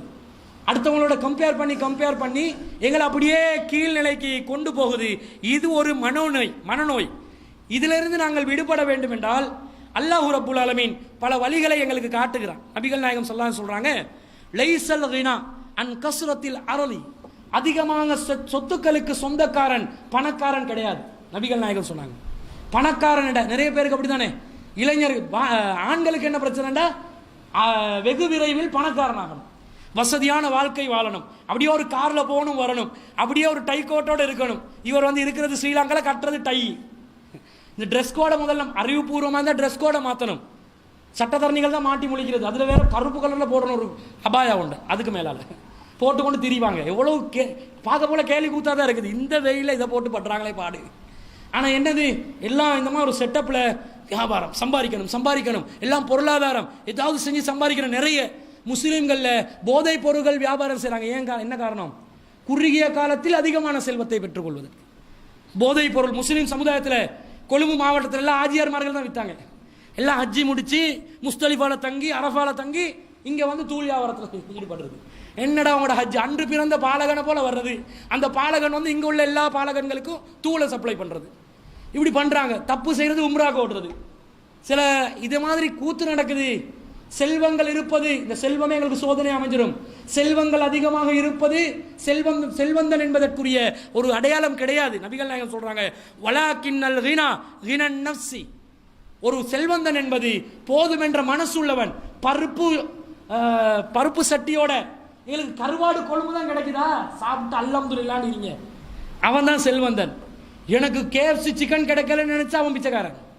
கேஎஃப்சி சிக்கனுக்கு போறவன் அதை தின்னுட்டு என்ன நினைப்பான் தெரியுமா, ஜெலட்டின் என்ன வகையில் உள்ளது, இந்த எண்ணெய் சரி, அவங்க மனநோய் வந்துடும். ஹலால் சர்டிபிகேட் கொடுத்தாலும் அது நிற்காது. அவனுக்கு அந்த பிரச்சனை. இதை விட இன்னொன்று தேடணும் பண்ணுவானோ, இதை விட இன்னொன்று, நாளைக்கு இன்னொரு இடத்துல போகும் சாப்பாடு கடை, இப்படி அண்டுவான். அவன் ஆசை அப்படியே ஒரு விஷயத்துல நிலைக்காம தாவிக்கொண்டே இருக்கும். ஆனா ஏழைக்கு இருக்கிற பருப்போட ஒரு கருவாட்டு குழம்போட அப்படி சாப்பிட்டு அல்ஹம்துலில்லாஹ்வான், நல்ல டேஸ்ட் ஆகி தண்டுவான். தேவைண்டா ஒரு வெங்காயத்தை கடிச்சு கொள்வான், வேணுமெண்டா உப்பு தேசிக்காவும் தொட்டு கொள்வான். அவன் கொஞ்சம் இருக்கிறத வச்சு சந்தோஷப்படுறான் பாருங்க, இருக்கிற ஒரு குடிசையை வச்சு சந்தோஷப்படுறான் பாருங்க, இருக்கிற ஒரு சைக்கிளை வச்சு சந்தோஷப்படுறான் பாருங்க. எதுக்கு கார் எதிர்பார்க்கிறாய்? உங்ககிட்ட ஒரு சைக்கிள் இருக்குதா, ஒரு மோட்டார் பைக் இருக்குதா, அது போதும். எதுக்கு அதுக்காக கார் வந்தா வேணான்றதுல எடுத்துக்கோ, அதுக்காக அலையாது. அப்ப இது இந்த மாதிரி சிந்திக்கணுமா இல்லையா? அப்ப நபிகள் நாயகம் ஸல்லல்லாஹு அலைஹி வஸல்லம் இன்னொரு இடத்துல சொல்றாங்க, கது அஃப்லஹ மன் அஸ்லம வ ருஸிக கஃபாஃபன். யாரு தெரியுமா நல்ல வெற்றியாளர்? யார் என்றால், யாரு முஸ்லிமாக இருந்து தனக்கு கிடைக்கக்கூடிய செல்வத்தை போதும் என்று நினைக்கிறானோ அவன் தான் வெற்றி பெற்றவன். அவனுக்கு தாழ்வு மனப்பான்மை வரவே வராது. அவனுக்கு அடுத்தவங்களை பார்த்து அவன் பணக்காரனா இருக்கிறான், நான் பணக்காரனா இல்லை என்ற எண்ணம் வராது. இவன் பணக்காரன் தான், எனக்கிட்ட இருக்கிறது அல்ஹம்துலில்லாஹ் போதும், ஏன் ட்ரெஸ் அல்ஹம்துலில்லாஹ், எனக்கு ஒரு 10 ஷர்ட் இருக்குதா அல்ஹம்துலில்லாஹ் போதும், எனக்கு அந்த பிராண்ட்ல இந்த பிராண்ட்ல எல்லாம் வரணும் என்றதெல்லாம் இல்லை. சிலவங்க இருக்கிறாங்க, ஷர்ட் உடுக்கிறதா இருந்தாலும் அதுக்கு இன்னொரு பிராண்ட் வேணுமெண்டுவான், ஒச்சு கட்டுறதுக்கு பிராண்ட் தேடுவான். இதெல்லாம் தேவையில்லை. இருக்கிறவன் வசதியை பயன்படுத்திக் கொள்வது தப்பு இல்லை. அது மார்க்க அல்லாஹ் சொல்றான், அருட்கொடைகள் இருக்கும் என்றால் ஃபாதிஸ், நீங்கள் அதை வெளிப்படுத்த வேண்டும், அருட்கொடைகளை வெளிப்படுத்த வேண்டும் என்று அல்லாஹ் சொல்றான். இருக்கிறவன் பயன்படுத்திக்கோங்க, இல்லாதவன் அலையாதீங்க. அலைந்தால் உங்களுக்கு மன உளைச்சல் வரும், மன நோய் வரும், மென்டல் ஆகி போவீங்கன்றான். அதுதான் உளவியல் சொல்லுது. அப்ப நபிகள் நாயகம் போதும் என்றதை வச்சு பொருந்திக் கொள்ள சொல்றாங்க. இன்னொரு செய்தியில சொல்றாங்க, இதா நலர அஹதுக்கும் இலாமன் ஃபுல்லில அலைஹி மினல் மாலி வல் ஹல்கி ஃபல்யன்துர் இலாமன் ஹுவ அஸ்ஃபல மின்ஹு. உங்களை யாராவது ஒருவர் தோற்றத்திலும் செல்வத்திலும் உங்களை விட சிறந்த ஒருவரை, மேல்மட்டத்தில் இருக்கக்கூடிய ஒருவரை கண்டால் நீங்கள் என்ன செய்யுங்கள், உடனடியாக தோற்றத்திலும் செல்வத்திலும் உங்களை விட கீழ்மட்டத்தில் இருப்பவரை பார்த்து நீங்கள் உங்களுடைய மனதை தீர்த்து கொள்ளுங்கள். பெரியவனை பார்க்காத, என்னை விட அழகானவனை பார்த்து அவனை போல வெள்ளத்தோல்ல வரலே, நான் சல்மான் கான் போல வரலே, சல்மான் கான் போல வந்து 5 வருஷம் சிறையில் இருக்க வேண்டி வரும், மான சுட்டுட்டு. அவனை போல வரணுமா, நான் இவனை போல இந்த பணக்காரனை போல வரலே, அந்த பணக்காரனை போல நீ வந்தா நீ காஃபிராக வேண்டி வரும்டா, நீ ஹராத்தை செய்ய வேண்டி வரும். அல்லாஹ் எங்களை பாதுகாத்து இருக்கலாம் தானே அந்த நிலைமை வராம. ஒருத்தருக்கு அழகு இல்லை, அவர் அசிங்கமா இருக்கிறாரு, கருப்பா இருக்கிறாரு, அவர் நினைக்கிறாரு எல்லாம் அழகா இருக்கிறான்வல், என்னென்னமோ பண்றான்வல், பார்த்தா அப்படி ஜிம் பொடியா இருக்கிறான்வல், நான் என்னடா இப்படி இருக்கிறேன்னு நினைக்கிறான். உண்மையிலே அவனுக்கு அழகு வந்து அதுல பெண்கள் விஷயத்துல அவனுக்கு சோதனை வந்து அதுல அவன் நரகத்துக்கு போன வேண்டாம். அதை விட அசிங்கமா இருக்கிறது பரவாயில்லையே.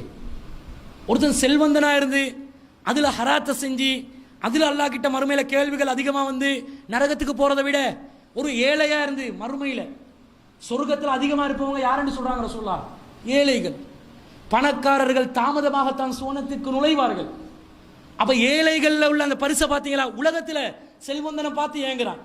அந்த ஆஜியாருமாய் நான் இல்லையே, அந்த ஆஜியாரை பாருங்க, அப்படியே பெருநாளைக்கு வெள்ளை செக்க செவக்க ஒரு ஷர்ட்டை போட்டு வந்து 1000 ரூபாய் நோட்டா அப்படி வச்சு மிஸ்கின்களுக்கு கொடுக்குறத பார்க்குற அந்த ஸ்டைலை பார்த்தா எனக்கு பொறுக்குதே இல்லைன்டுவான். அந்த ஆஜியாட்ட அந்த ரங்கம் உனக்கு தெரியுமா? அந்த ரங்கம் தெரிஞ்சா நீ இப்படி நினைக்க மாட்டாய். அவர் பார்க்கறதுக்கு தாண்டா பெயிண்ட் வைப்பாரு, உள்ளுக்குள்ள என்னென்ன விற்கிறாரோ தெரியாது. இந்த மாதிரி இருக்குமா இல்லையா? அந்த நிலைக்கு நாங்கள் போகணுமா? அல்லாஹ் ஹலால்ல எங்களை வாழ வச்சு மௌத்தாக்குறானோ அது போதும் எங்களுக்கு.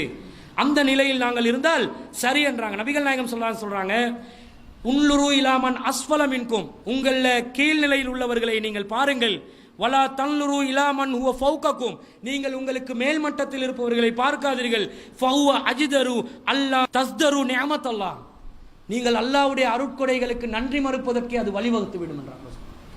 நீங்க மேல உள்ளவனை பார்த்து போனீங்கடா, உங்களுக்கு இவ்வளவுக்கும் கிடைச்சிருக்குமே, அதுக்கு நீங்க என்ன செய்ய மாட்டீங்க, நன்றி சொல்ல மாட்டீங்க.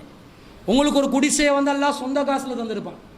பணக்காரன் வந்து வாடகை வீட்டில் இருப்பான். நிறைய பணக்காரங்க சொந்த வீட்டில் இருக்கிறானா, வாடகை வீட்டில் தான் இருப்பான். அதுலேயும் பத்த என்ற பேரில் குத்தகைக்கு வீடுகள் எடுத்து வட்டியில் தான் இருப்பான். அவன்கிட்ட கிரெடிட் கார்டு தான் இருக்கும், அவன்கிட்ட பேங்க்ல தான் டீலிங் இருக்கும், வட்டியோட மூழ்கி இருப்பான். இவன் வந்து அதை பார்த்து ஏங்கி இவனுக்கு அல்லாஹ் தந்த இந்த குடிசையை சொந்தமாக தந்தானே, அதை நினைச்சு அல்லாஹ்க்கு நன்றி செலுத்தணும், அதை மறந்துடுவோம். நபிகள் நாயகம் சொல்றாங்க, நீங்கள் அல்லாஹ்வுடைய அருட்கொடைகளுக்கு நன்றி மறந்து விடுவீர்கள், அந்த நிலையை நீங்கள் ஏற்படுத்தி கொள்ளாதீர்கள். அப்ப நல்லவன் கெட்டவன், பெரியவன் வசதி தாழ்த்தி என்றது இஸ்லாத்துல இல்லை. எல்லாம் சமம் தான் அல்லாஹ்விடத்தில். எல்லாரும் அல்லாஹ் வந்து நாடினவனுக்கு ரிஸ்க கொடுப்பான், நாடினவனுக்கு கொடுக்காம இருப்பான். இந்த எனக்கு ஏறாது எனக்கு முடியாதுன்னு நினைக்காம எதையும் சாதிக்கலாம் என்ற மனசோட எனக்கு தந்திருக்கிறத நினைச்சு நான் முன்னுக்கு என்ற பயணத்தை மேற்கொள்ள வேண்டும். அல்லாஹ் என்ன சொல்றான், உங்கள ஒசத்தி என்ற ஒரு கூட்டம் இருக்கும் என்றால் ஒரே ஒரு கூட்டம் தான். யாரு? இன்ன அக்ரமக்கும் இந்தல்லாஹி அத்துகாக்கும். உங்கள ஒசத்தியானவங்க உயர்ந்தவர்கள் யார் என்றால் இறையச்சம் உள்ளவர்கள் தான். முடியுமெண்டா இறையச்சத்தில் போட்டி போடுங்கள், அல்லாஹ்விடத்தில் உயர்ந்தவர்களாக நீங்கள் அப்படியே மேலே போங்க. நீங்க மற்ற விஷயத்துல பாக்குறீங்க, கீழே இருக்கிறவங்க மேலே போகணும், மேல ஒருத்தன் போகணும்னு நினைக்கிறான், கீழே இருந்தானே படி ஆரம்பிக்கணும், கீழே இருந்தானே படி ஆரம்பிக்கணும். மேலேயே போயிட்டு அவன் நிற்க போனால் கீழே விழுந்துருவான். ஏன்? வானத்தில் பறக்கிறது அவனுக்கு சிறகு இருக்குதா? இல்லை, அவனுக்கு சிறகு இல்லை, அவன் பறக்க முடியாது. கீழே இருந்து படிப்படியாக மேலே போங்க உலக வாழ்க்கையில். அது வாஸ்தவம், நல்லது, அது இஸ்லாம் அங்கீகரிக்குது, அதுக்காக உழைக்க சொல்லுது இஸ்லாம். ஆனால் ஒரே அடியாக மேலே தான் போகணும்னு நினைப்பீங்கடா, அது நல்லது இல்லை. நீங்கள் மேலே போக நினைக்கிறதா இருந்தால் இறையச்சத்தில் மேலே போங்க. அதுக்கு போட்டி போடுங்க. அதுக்கு தான் நோன்பு போன்ற இந்த கடமைகளை நபிகள் அல்லாஹ் ரப்புல் ஆலமீன் நமக்கு ஏற்படுத்தி இருக்கிறான். இன்னொரு குர்ஆன் வசனத்தை இறுதியா சொல்லி முடித்துக் கொள்கிறேன். அல்லாஹ் ரப்புல் ஆலமீன் சொல்றான் நபிகள் நாயகத்துக்கு, வலா தமுத்தன்ன ஐனைக இலாமா மத்தஅனா பிஹி அஸ்வாஜம் மின்ஹும் ஸஹ்ரத்தல் ஹயாத்தித் துன்யா. துனியா வாழ்க்கையோட கவர்ச்சிக்காக வேண்டி யாருக்கு நாங்கள் அதிகமாக செல்வத்தை வழங்கி இருக்கிறோமோ, வசதி வாய்ப்புகளை ஏற்படுத்தி இருக்கிறோமோ, அவர்களை நோக்கி நபியே உங்களுடைய கண்களை நீங்கள் செலுத்தி விடாதீர்கள். பார்க்காதீங்கன்றது ஓர்டர். வசதி செல்வம் என்றது மேல பார்க்காதீங்கன்றது ஓர்டர். அல்லாஹ்வுடைய கட்டளை, நபிகள் நாயகத்துக்கு கட்டளை. அந்த நிலைமை வந்தாலே அல்ஹம்துலில்லாஹ், நான் தான் எனக்கு, நான் என்ற நடைய கட்டுவேன், நான் மேலேறி செல்வேன், நான் பயணம் புரிவேன், நான் என்னுடைய பாதையை அமைத்துக் கொள்வேன், இலக்கை அடைவேன், சாதித்துக் கொள்வேன் என்ற தன்னம்பிக்கை வந்துடும். தாழ்வு மனப்பான்மை இல்லாம போயிடும். தாழ்வு மனப்பான்மை இருந்தால் தன்னம்பிக்கை எல்லாம் பெற்றும். தன்னம்பிக்கை வளர்ந்தா தாழ்வு மனப்பான்மை இல்லாம போயிடும். அப்ப இஸ்லாம் சொல்லுது, சிலவங்க தாழ்வு மனப்பான்மை இல்லை, தன்னம்பிக்கை தான் இருக்குது. ஆனா இந்த தன்னம்பிக்கை பெருமையில கொண்டு போயிட்டு சேர்த்துரும். எல்லாமே எனக்கு செய்யலும்னு நினைச்சாண்டு வைங்க, அவன் அல்லாஹ்வை மறந்துடுவானே. அவன் என்ன செய்வான்? ஏய், என் பலம் தெரியுமா, நான் யாரென்று தெரியுமா, என்ன விட்ட ஆள் இருக்கிறானா, என் சக்தியை காட்டவா, இப்படி கேட்பான். சிலவங்க பார்த்துக்கிறீங்களா? இவங்கெல்லாம் பெருமை அடிக்கக்கூடியவர்கள். பெருமைக்கு நபிகள் நாயகம் ஸல்லல்லாஹு அலைஹி வஸல்லம் சொன்னது, லா யதுகுலுல் ஜன்னத மன் கான ஃபீ கல்பிஹி மிஸ்காலு தர்ரத்தின் மின் கிப்ரின். ஒரு கடுகளவு பெருமை இருந்தாலும் ஒருத்தனும் சொர்க்கம் போக மாட்டாங்கன்றாங்க. கடுகுண்டா அரபு உலகத்தில் அவ்வளோ அதான் சொல்லிக்குது, வேற ஒன்றும் இல்லை. அந்த காலத்தில் சொல்றதா அணுக்கள் பிறகு தானே கண்டுபிடிக்கிறாங்க. இப்போ சொல்றதா இருந்தா அணு அளவு. அணு என்றா கண்ணுக்கு பார்க்கலுமா, விளங்காது. அணு அளவு பெருமை இருந்தாலும் சுவனம் செல்ல முடியாதுன்ட்டாங்க. அப்ப தன்னம்பிக்கை இருக்க வேண்டும். அந்த தன்னம்பிக்கை என்பது தாழ்வு மனப்பான்மை இல்லாமல் இருக்க வேண்டும். தாழ்வு மனப்பான்மை இல்லாமல் இருப்பது என்பது நாங்கள் பெருமை அடிக்கக்கூடிய நிலையில் இருப்பது அல்ல. இறை நம்பிக்கையோடு தன்னம்பிக்கையை நாங்கள் வளர்த்து கொண்டால் வாழ்க்கையிலே துவண்டு போகாமல், தளர்ந்து விடாமல், சோகத்துக்கும் கவலையிலும் நாங்கள் மூழ்காமல் நமது காரியத்தை சாதித்துக் கொண்டு மேலேறி செல்லலாம். அதுதான் வாழ்க்கையிலே நாம் அடையக்கூடிய வெற்றி. அந்த வெற்றியை இஸ்லாம் எடுக்க சொல்லுது. ஆனா இது எல்லாத்தையும் வேணாண்டு உதறி தள்ளி நீங்க ஒதுங்கி போயிட்டு இருந்தீங்கடா, உங்களுடைய உளவியல்ல ஒரு பாதிப்பு பிரச்சனை இருப்பதாக அர்த்தம். இஸ்லாம் காட்டுற வழியை விட வேற எந்த மார்க்கமும் காட்டல. இதை சரியா புரிஞ்சு கொண்டு உங்களுடைய வாழ்க்கையில் நீங்கள் வெற்றி பெற வேண்டும் என்பதற்காகத்தான் இந்த செய்திகளை தொகுத்து வழங்குகிறோம். இன்ஷா அல்லாஹ் நாளைய தினம் குடும்ப உளவியல் சம்பந்தமாக பல விஷயங்களை பேச இருக்கிறோம். வாஹிர் தாவானா அல்ஹம்துலில்லாஹ்.